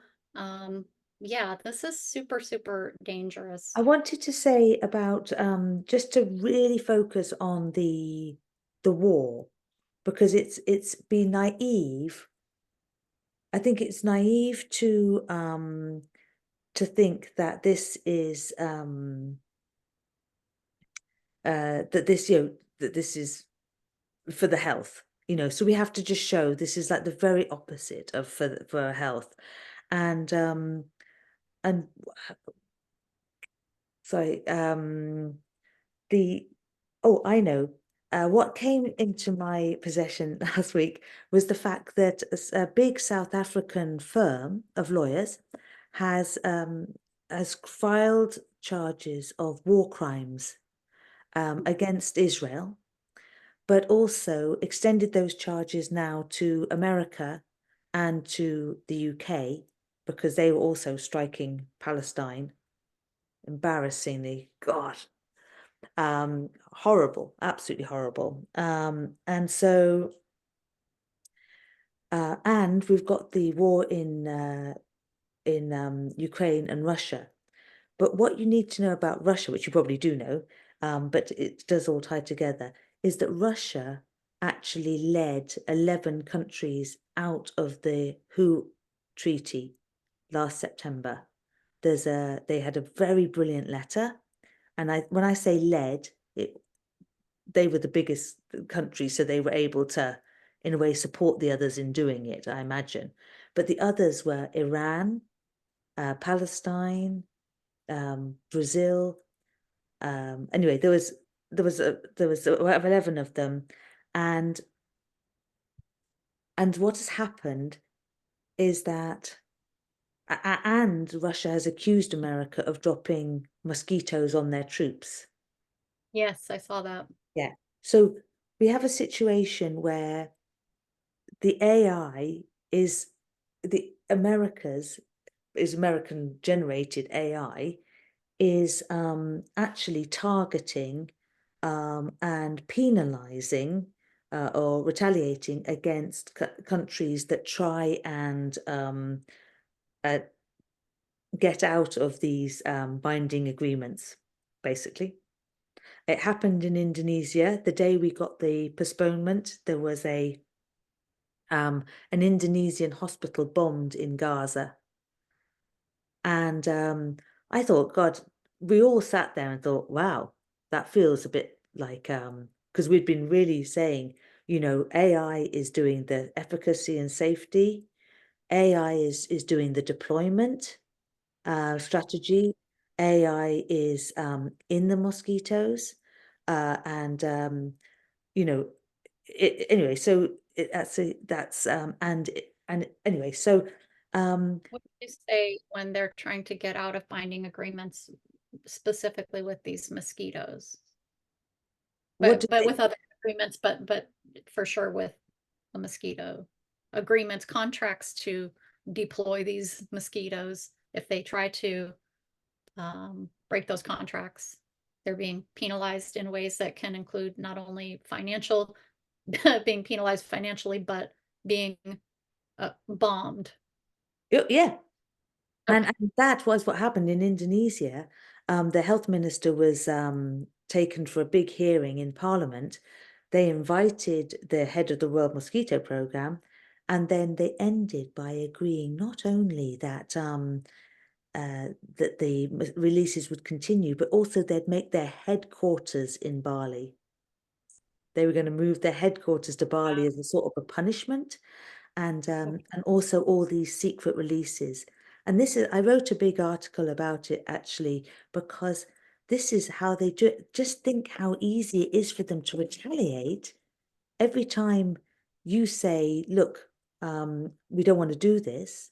All they have to do is in any pharmaceutical delivery or in anybody's purse, they can release 500 of these gene drive um, eggs, on a bit of paper that nobody would recognize. And Right. and they could take over anything or spread anything in the area. Exactly. And we've been talking about that, the biosecurity protocols. What if a bad agent gets, in there somewhere in the lab or the field? But now that we just mentioned, retaliation, things that could connect to other things we were talking about. We never did finish the conversation about evidence of something to do with Elon Musk and the Lahaina fires. And do you think there could be not only a correlation between trying to, destroy the contamination, the biological contamination, the surveillance potentially? Could that have been a retaliatory thing? And what was that about? We never finished talking about that. Well, what I remembered, I've been really feeling the a kind of what I felt like being radiated, right? And I wasn't sure if it was kind of slight paranoia, because I knew that experiment was going on, experimental permit. What I said to there's one guy, Dan Fernandez, who's American congressman. He is in the World Council for Health, and he anyway, he was responsive to, and there's 2 or 3 of them that are worth contacting about what is happening, because he sorry. So I said, I wrote to him and I said I'd found out that Congress are above the federal communications body that gave this permit to Elon Musk, right? I said, could he? Permit for the satellites, Yeah, or permit to use the satellites to collect his data or to offer 5G or whatever he says he's doing up there, right? what does he call that system of satellites? I can't think of it SpaceX. right. Oh, that is called SpaceX. Well, But they that's call it something different when they're talking about just providing internet or whatever. Mhm. I I'm can't not remember what. sure. I don't really know much about it Did you, except for did you? Okay, sorry, go ahead. what I what I said was, would he see if Congress could put that withdraw Starlink, that? Huh? Starlink, Starlink, Yes. is that what it is? Ugh. Okay. Starlink, well done. Could Yeah. he stop that experiment? Could he use and his other Congress men use their authority to stop that experimental permit, withdraw it until due diligence is done on the dangers to public health? And And where was this this is permit? America. Oh, so I'm sorry, you said Elon Musk had a permit to use the Starlink Yep. with And that who? was approval was given by the Federal Communications of America body. But I found out that Congress are above the Federal Communications body. So I said, coming up to this World Health Organization treaty and shift of power from sovereign decision making to international One Health sort of carry on, why don't you see if Congress can stop it? See if we can just flex our decision making muscles, see if we can even now stop one of these things. If we can't, then we know we've already lost control of decision making in our respective nations. And if you can, then you'll start to see how important it is that we are using and making our own decisions within our own constitutions, basically. And so anyway, nothing happened about that, or maybe it did. I like to hope that every time I suggest something or write something, somebody somewhere might, it's we're maybe in with these 2 places, with Hawaii and Indonesia. I think we might be starting to create a whole new understanding of what should be allowed. That there is a possibility that we can influence things going forwards, but Mhm. I so then I remembered, oh no, I'd felt this radiation, and then I remembered SpaceX, and then I remembered, oh yeah, they're talking about the new pandemic's going to be called Pandemic X. Um, Right. Yeah, a lot and of people are. That's mentioning why that. they know it's coming, because it's actually being radiologically delivered. Because during my bioweapons study of all the genetic engineering that can be done to create a a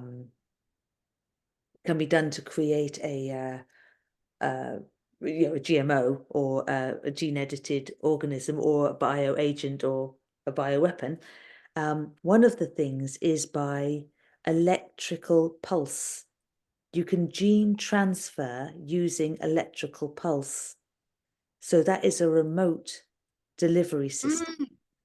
Oh no. Okay, sorry. This ties into some whole other thing that I am on that that's very concerning. I have been following the use of electrical pulse technology to deliver the mRNA vaccines. This is what you're talking about. But you're not talking about the vaccines at this, or I'm sorry. I'm probably not supposed to use that word when we're recording this, but you know, the deliveries Exactly. are that so um could you say that again because that just whoop, whoop. I okay. Electrical pulse technology used for what purpose from what you were saying? The gene transfer. Gene transfer. Transfer. So if you think, we all think when we look at our environmental protection reports, we go, oh, could there be horizontal gene transfer between my Wolbachia and you as a bird's Wolbachia? No, no, no. Could there be transfer, vertical transfer through inherited genes uh, or through gene drive? Oh, no, no, that's going to be fine. But what they don't talk about is what obviously is still an infant technology for us to know about, but they've been working on it, is that through electrical impulses, they can transfer genes. Now, I imagine it's particularly easy when they've managed to inject an electrical or some sort of particles that will be receptive into a huge amount of the population, which is absolutely unforgivable. But even for everybody, all their, and you can feel the heat. You can feel the heat, and what Elon Musk has often said is there will be no dead zones. That's what his Starlink project offers. There will be, on the whole of Earth, there will be no dead zones. So what that actually means is he is planning to be able to deliver. Now, the great thing is, I'm All trying to. right. No, to finish that sentence, Elon Musk has said there will be no dead zones because Because his 5G delivery and 6G delivery will reach, which will reach all corners of the earth. and you're saying you think that that is connected to delivering using electrical pulse technology for gene transfer of some kind? Yep. For gene transfer of some kind, maybe of several kinds, maybe of the Transhumanism, pandemic maybe that X. could it have to do with transhumanism or biological warfare or all of the above? Well, it does, to me, that is definitely a weapon of mass destruction if you are allowed to, because whenever I study it more, it shows that with heat it's more effective, and all these wave, which is one of the 5G networks used for surveillance, which is being rolled out everywhere randomly, but all those electromagnetic frequencies um, and and technologies basically are heating our brains up, our devices, telephone. So you can imagine that we are getting more and more receptive or vulnerable, I would call it, to being delivered any amount of gene. And remember, a gene transfer is like a biological agent, which is like can be any virus, bacteria, or disruption to whatever we have in our bodies at the moment, degrading our bodies at the moment. What was the link, the Starlink with Elon Musk and the Lahaina fires? Well, when I looked, you see, when I spoke to Ole, who is the his website is the Light on Conspiracies, he's got the whole picture. He was the one who gave us the information from the old, would it be CIA papers from 50 years ago, where they used dengue as a biological weapon on Cuba, you know, all these heavy duty information. But he was obviously devastated about Maui, and he said that there is a lot of evidence that it was delivered by SpaceX, the army, SpaceX army. And I didn't know what that was. I still don't actually know what it was. But then I heard that what Elon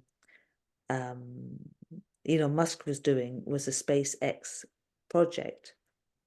So the thing is that instead of us, it's very difficult to prove these things because, as you will know, there's a massive amount of funding from the various foundations, Wellcome Trust and the World Health Organization, Fauci, etc., to study. Well, actually, basically, it's to not study the actual risks of the various ideas, and to somehow just push through research the things they want. So if someone said, show me the proof, I mean, like, the proof I have that the same AI technology is being used in Israel came originally from quite a radical commentator who's the National Health Ranger, I think it's called, or the Health Ranger. And he was interviewing somebody who said that in the olden days, before AI, they could only identify 50 civilian targets every year. But with AI, they can identify 100 civilian targets a day and bomb 50 of them.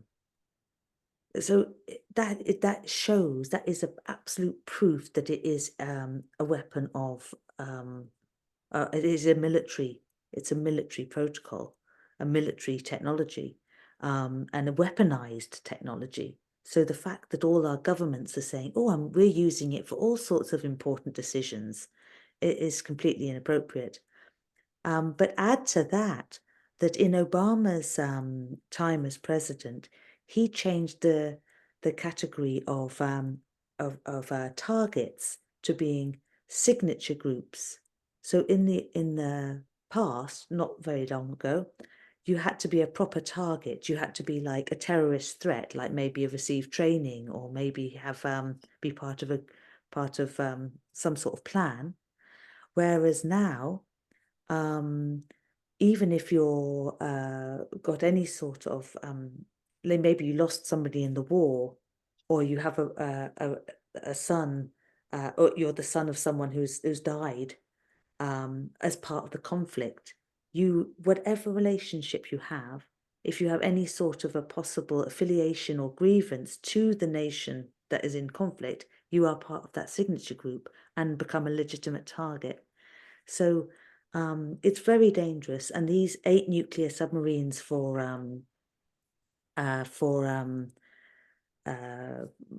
Australia that America and UK are buying are going to be run by artificial intelligence as well. And the one time we've actually been faced with the decision whether to release a nuclear warhead or not, when there was a mistake in the early warning system.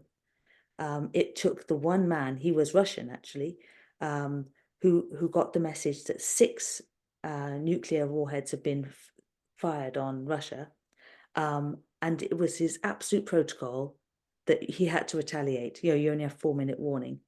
And he said he made the judgment call that he wasn't going to do it. And later it came to light that it had been a mistake. Now, if AI is in charge of anything at all, we are all, you know, so that I really wanted to, I really wanted to try and bring together the sense that this is in every sense intended to harm. And it is an American system, and there is a correlation between the war between America and Russia, or whatever the power struggle. It really is, because I saw in Indonesia that there was a big article about how Russians, there's a big community there, are building a city. And you know, it's you know, it's all interesting things that they're doing. You know, it's kind of a healing place. And yet there's no word of the fact that every single one of these smart cities represents a stronghold that's completely controlled by American technology. I mean, every single one of them is going to take all the control, all the information out of the hands of that nation.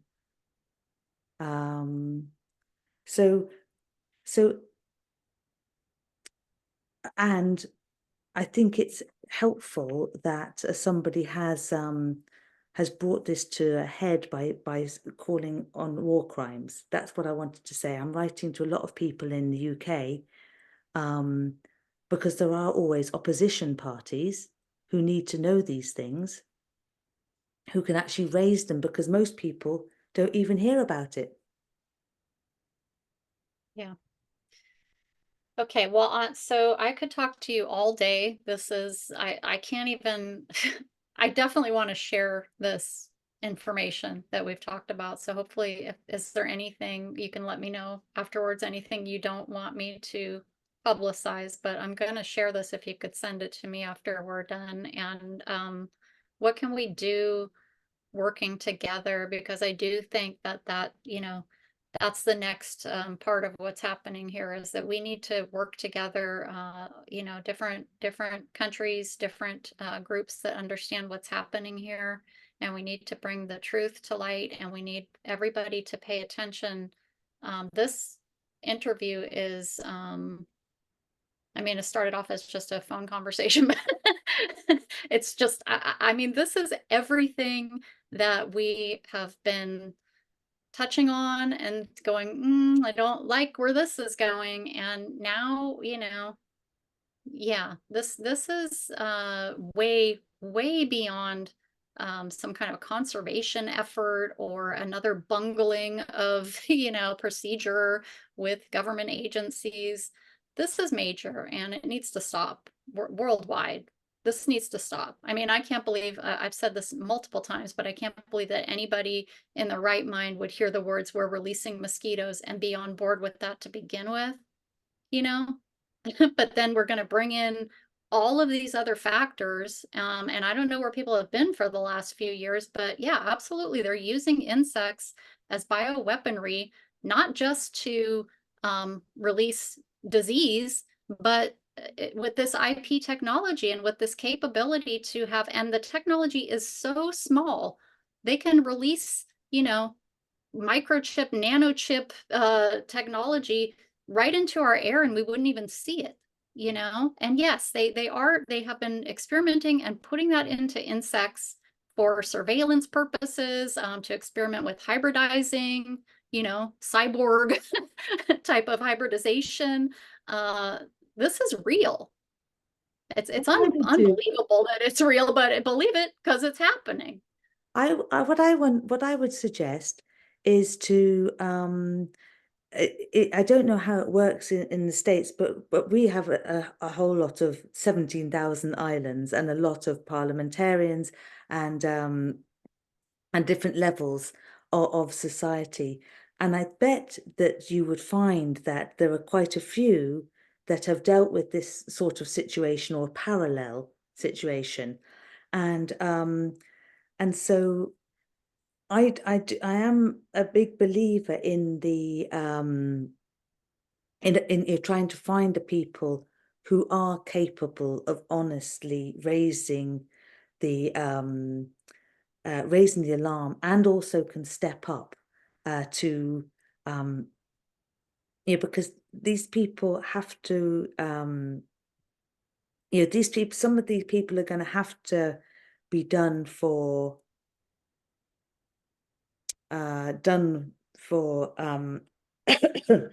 serious crimes, and the thing is that and I wonder if that is the thing. It's like this World Health Organization plan and the UN plans are going to seriously, and are already, contravening the international conventions.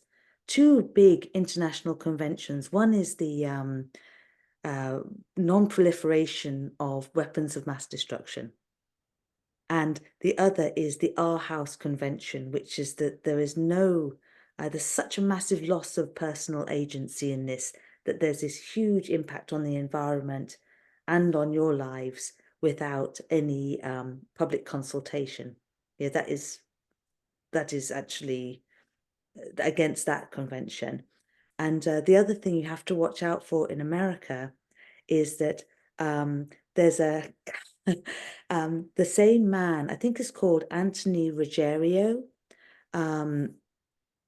He was head of EPA when they decided to move mosquitoes from the CDC under EPA and call them pesticides. Yes, biopesticides. Yeah, then he was put into, he was given the job of director of the non-proliferation of bioweapons.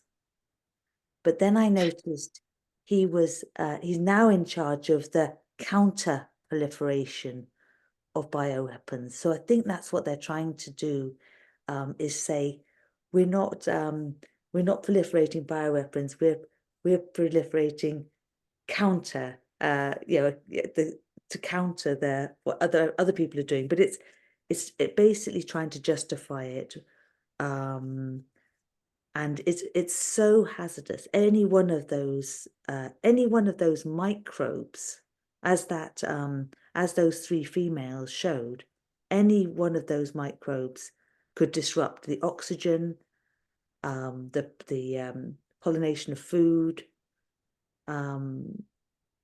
anything, human microbiome. I dread to think how we're getting on, and also it'd be quite fun to bring up this experimental permit, just to show that it's happening without anybody being informed, any of the states. I doubt the mayor or the whatever you have, the head of each state, would realize that they are being delivered information by electric pulse, genetically engineered. Surely that would Right. Yeah. I don't, they're, I mean, useful idiots, I guess is the term. I mean, of course, there's a lot of corruption and everything going on too, but that's what makes people useful idiots. But yeah, we're in a mess.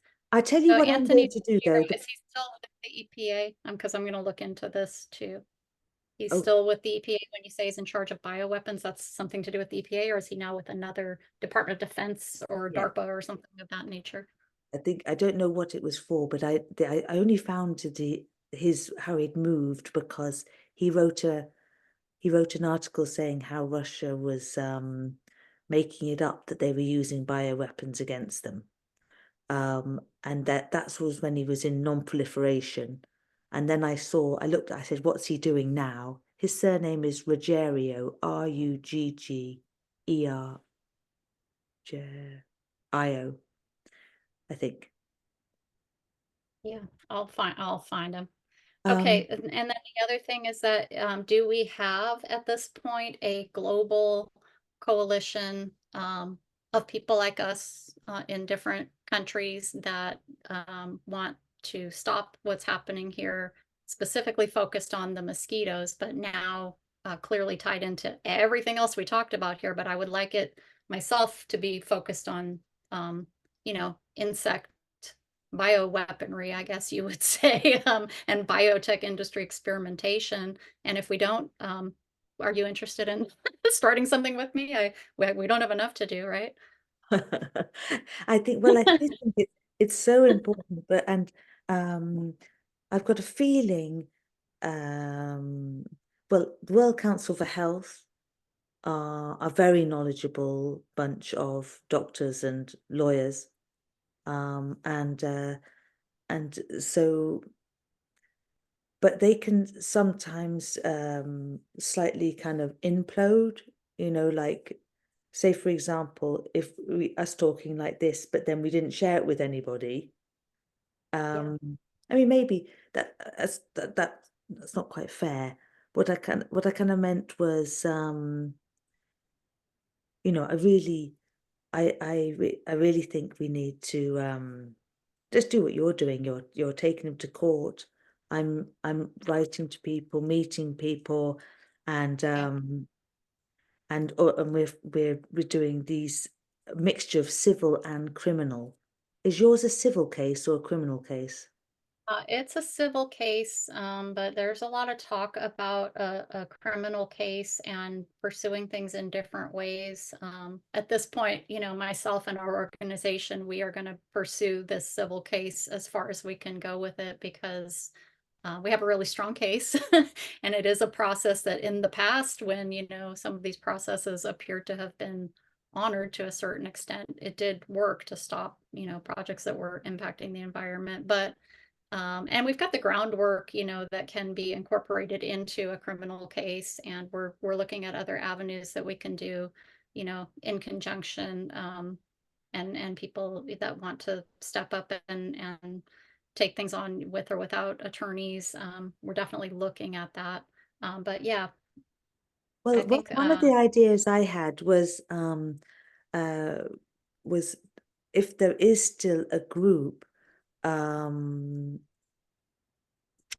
see, there's two things. One was the due diligence thing, because it's to ask in what way the see, they're just going to say that it's haven't been done before. The thing is, you can't have an experiment without a control group. You can't have an experiment without monitoring. Um, and um, and you certainly can't do human experimentation. I mean, that is Nuremberg Arama right there. The Nuremberg Code, with all the things without informed consent. And you've basically said we do not consent. Um, and yep, you actually specifically said that Yeah. in our testimony. That has been said. Yes. Um, and so there's the due diligence, and it'd be really good to ask people, like man to man, woman to man, or whatever it is, um, to answer questions. So it's like, if you're delivering me 200 million mosquitoes, I want you to talk, to me sensibly, give me direct answers to these questions. It's there is a setup. It's slightly different because all your bodies, authorities are involved, multidisciplinary, whereas ours they just didn't tell ours. They just they just went ahead. Mm, But we yeah. do have a plan. I mean, I'm putting this affidavit together, and I'm going to send it to the police, asking for an update, and also going to send it to the Senate, who are having a hearing with the health minister. Um, and I think also we should organise that our ex-health minister speak to your health minister, Yes, absolutely. And because so that is our, not our, head of the Department of Health for the entire state, but he does head our Department of Health here on Maui. And that's Dr. Peng you're talking about, that was our expert witness in the case, but he always wants to make it really clear he is doing that as a private citizen. So he would be speaking likely to her as a private, they'd be speaking both as private citizens. But I would love to make that connection, and I think he would be really interested in that. Yeah, I think I think there's a lot of ways, and every time I've said to Richard, I think we should go on tour, so that everybody who's facing this stuff has the benefit of everything that we each other are doing, because it's, he's really up for it, and he's a force to be reckoned with. Ole, I really recommend you interview him, and because he What is, understands exactly. tell me, this is the guy that talked about the Lahaina fire. What is his name exactly? I couldn't find it in the email. Ole? This, yeah, Delegard, Dellegard.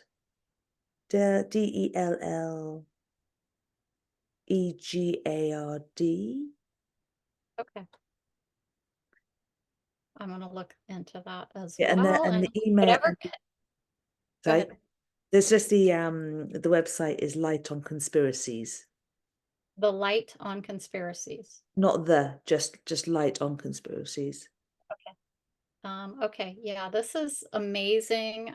We definitely need to talk again. I would love to get our security expert on our team on this conversation with you. If we can connect again soon and revisit this. And I love if we can record if it feels comfortable and share it as we did today. This was not expected, but it's so compelling that I think we're we've been talking for close to 3 hours, and I could keep going. And I think that people would watch this and be riveted. So, yeah, let's keep on it, and let's do everything we can to connect people and get this information out there so everybody really understands that when questions come up and it's like, what is going on? Mosquitoes, bioweapons. We've got some pretty serious, you know, connections that you've made, and documentation and actual, where we can connect these things and say all of the things where your spidey sense was going off here. There's a reason for that. This is so dangerous, and even the people that are facilitating this project don't get it. And that is what's been so frustrating, is to say, they want to write us off as conspiracy theorists, and they are being used to potentially destroy all of us. Absolutely, and all Yeah. for a little bit of money. Yeah. Yeah, or accolades or whatever it might be, money's involved for sure over here, but I think a lot of people want to look like they've, they're part of something that they can feel, like they're getting, they've got the slick PR campaign and we're doing the good thing over here. And no, you're not. You're not actually. So yeah, this is so important, and I'm really look forward to sharing it. And if you could send, if you I'll could send send this it over to over. me, if there's anything I can send to you. I don't know if you've seen the actual Singapore study with the 3 mosquitoes, but it does go into um, how the population was overtaken. I Brilliant. can send that to you, and anything else that you just let me know. We'll stay in communication on email. And how would you like me to, when I put this video out, how do you like to be identified? Like, what is your Um, title? well, I like Francis with an ES, and then Mhm. I would like of Gladiator Bangsa, Indonesia. I think would be the best thing, because then it connects me to the people in our group, because we're the group that actually filed the police charges. And it's called, I just had that here, but you don't have a title. You're just want to say, you just have that I just want organization. Francis because I actually corrected my status, and I Oh, don't mind if you share this as well, because it's quite it's going to be an important factor down the line when you start to finalize how you're going to represent yourselves as men and women as part of a kingdom, as opposed to citizens of America, which is a poorly is a disempowered position under public servants and under politicians, whereas men and women by law are above public servants. So it's but the problem is one's family name is already corporately owned. You're like collateral damage for the state. So I go back to just Francis and then the country that I've been representing, basically. That's as far as I... And so it's Gladiator, Gladiator, Bangsa, Bagsa. and that is in Indonesia, or Yes. so you would want, when I put your name on there, because I mean, I'm gonna, once you send it to me, I'm gonna probably release it as a whole, maybe take out a few little things in there that need to be edited out a little bit. Francis, and then Gladiator, Bangsa, comma, Indonesia. That's all. That's how we're introducing you. And I would say, okay. And then could I say, like, if I do a little intro beforehand to say, well, we decided to record this, can I say, she's been a mosquito advocate, opponent, like, what would you call that? Not an advocate for mosquitoes, but how could I introduce you, like, informally when I say it? Well, in terms of kind of credentials, I helped. I was a writer for the Institute for Responsible Technology. And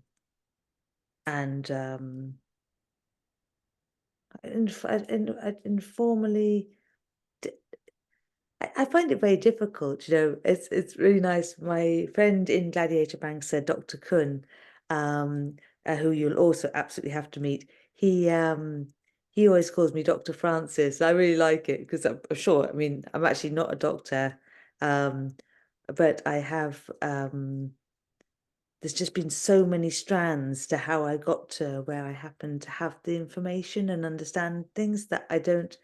I find it very difficult to narrow it down to How say about something. who's in the fight with us to challenge the release of lab altered mosquitoes worldwide? Yeah. And Okay. Yeah, I have the same thing where it's like people are like, I thought you were a scientist. I'm like, I don't even like science. I don't know how I became this mosquito lady, but it's fabulous. And then when I put Francis, do you put the 2 colons on either side of that? Do you want me to do that to make it clear that that's why we're doing that, or do you oh not yeah, do good that? idea. Some people do that. A lot of people do that. So Yeah. colon, Francis, colon, right? Yeah. Okay. Yeah, I know. I'm looking at all that stuff too. It's a lot, but yeah, this is amazing. I'm gonna send you the Singapore study, and then let me know if there's anything else that we talked about that I can send over. Whatever connections you want to help me make with me, with Dr. Pang.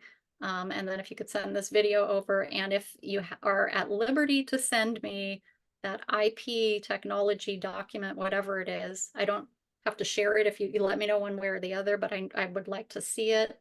And I'd like to follow up with bringing our security expert in on the next Zoom, if we could do one. Whenever you're available. I mean, this is like, I can't get enough, but we probably should wrap it up for. Lovely. Yeah. Yeah. And I'm on this important affidavit mission.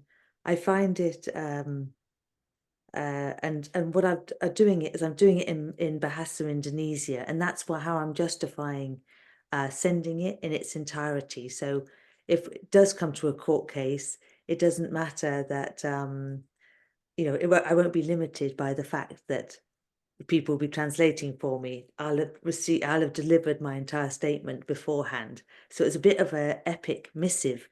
But what I'm also doing is then translating it back into English. So when I have that killer document with everything everything we've worked on, then I'll also send that to you. Okay, yeah, when you feel like you can share it, and then let me know one way or the other whether I can share it or not, and then when we can or cannot share it, but we need to see that. We need to see that. Anyway, Yeah. this is amazing, Francis. Thank you so much. This has been such a journey, and it feels like it's all coming together right now, even though at this time they would want us to feel that we've been defeated in some way because our court case, they granted the motion for summary judgment, and we're now, having to appeal. The good news is we were able to raise the funds to be able to at least file the appeal. So we're still very much in it, even though it's the legal system, the maritime system, the whole trickery system, and I get it. And so many people have spoken to me on that, like you should have approached it this way, that way. We're going to approach it every possible way, and this is the one that I'm on, and so I'm going to see it through as far as we can go with it. And yeah, so important. It is so I'm just so, important, and you've yeah. still got a criminal ministerial responsibility. It sounds like really a lot of people there could need to explain what Mhm. they're. And what was the other thing? Have you tried the injunction side of things? There we have what's called the General Jural Assemblies over here, and so there are General Jural Assemblies that have officially formed. It's like a process connected to our U.S. Constitution and the original way that people should have a right to petition their government and all of that, and so they have done that, and we have somebody who has done a federal case pro se along those lines, which I don't think that they're, letting that move forward, but I'm not sure the status of that at this point. And then we also have groups that separately have been doing the notices and affidavits. So a lot of that has been put in place, but unfortunately, our structure of our government here doesn't have, well, our, again, unlawful government, because this is an occupied nation. But the structure doesn't have the next aspect of that, like being able to get the sheriff or the marshal. They've set it up in a way where there is no sheriff. There's no, elected sheriff, and there's no, they're not. It's so we're looking at all that, and definitely I'm looking at approaching it from a whole different angle. That this is the kingdom of Hawaii, you know? So maybe the problem with those things not being able to go further than they should is that you're petitioning the wrong government, or petitioning from the wrong government. You know what I mean? We Brilliant. need to approach it. We need to get real about that, and stop allowing that falsehood to continue. And everybody needs to just get real. This is not, you know, this is the kingdom of Hawaii, period. And whether or not they are acknowledging that, or they attempted to usurp that and did all of these fraudulent activities over the years to make everyone believe that a state was established that's part of the United States, that's not true. Brilliant. Yeah. And then that's all part of the history of what happened here, and how things were done, and how it was documented. And there are people that could speak way more clearly on that than me, but I know enough to be confident to say that's the reality, and that's a big part of why we're being targeted. I do believe it. There's something else going on here that has to do, of course, we're an island. It's good to experiment from their perspective on islands. This is a stronghold for military. Every country wants to get, and in here, and all of that. But it's partly to do with the status of the unlawful occupation, I believe. Well, that reminds me, when you talked about Jural Assembly, I was thinking actually that's really good that you've already got that set up, because Anna von Reitz, I think I spoke to you about her as well. She is the judge who is in charge of family trusts to a huge extent of money for men and women who've corrected their status and for the benefit of humanity. but that money can only be accessed through jural assemblies. So it sounds like you might already have the woman Yeah. you need to reestablish those ground rules about the kingdom. Okay. Is that someone you could connect me with as well? I haven't really Or managed to speak to her firsthand, but I've got her email address, so I'll send that. okay, I'll look into it. I remember that I'll find her name in here, but yeah, and I definitely know, actually one of our board members for our nonprofit is on the General Jural Assembly here for Maui. And there is a larger one for the whole state, and they work together, the different islands, and they've really been working on this, and it's just I'm sure super frustrating that they're not getting where they had hoped to with it. And I firmly believe that the missing factor is, um, maybe they need to be the foreign entity in the occupied countries, and speaking, clearly that this, instead of saying this is our constitutional right and da da da. No, we are foreigners in the nation that is the Kingdom of Hawaii. And I don't know what the process is based on that, but that's where we need to be going with it, in my opinion. Like all of this come together somehow full circle to where those jural assemblies and the sovereignty movement for the Kingdom of Hawaii all agree to reality, you know, and work from there, and maybe something can actually change as far as that process goes. So yeah. Brilliant, Yeah, brilliant. Thank I you so love much. it. I mean, it's like it's everything happening in the world. It's totally horrifying, but it's also bringing out, I never would have learned the things, met the people, been able to be like it's a huge responsibility, and some days a real bummer, but other days I just feel like so grateful, that I was In the given thick of this it. opportunity to do this. Yeah, I feel like that as well. I feel like that as well. Well, let it all work out in very, very soon.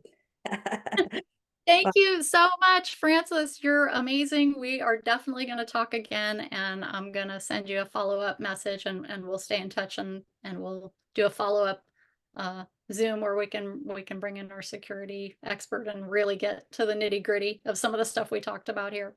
Fantastic. Lots of love and thank you very much. It was great. Yeah, thank you so much. Aloha.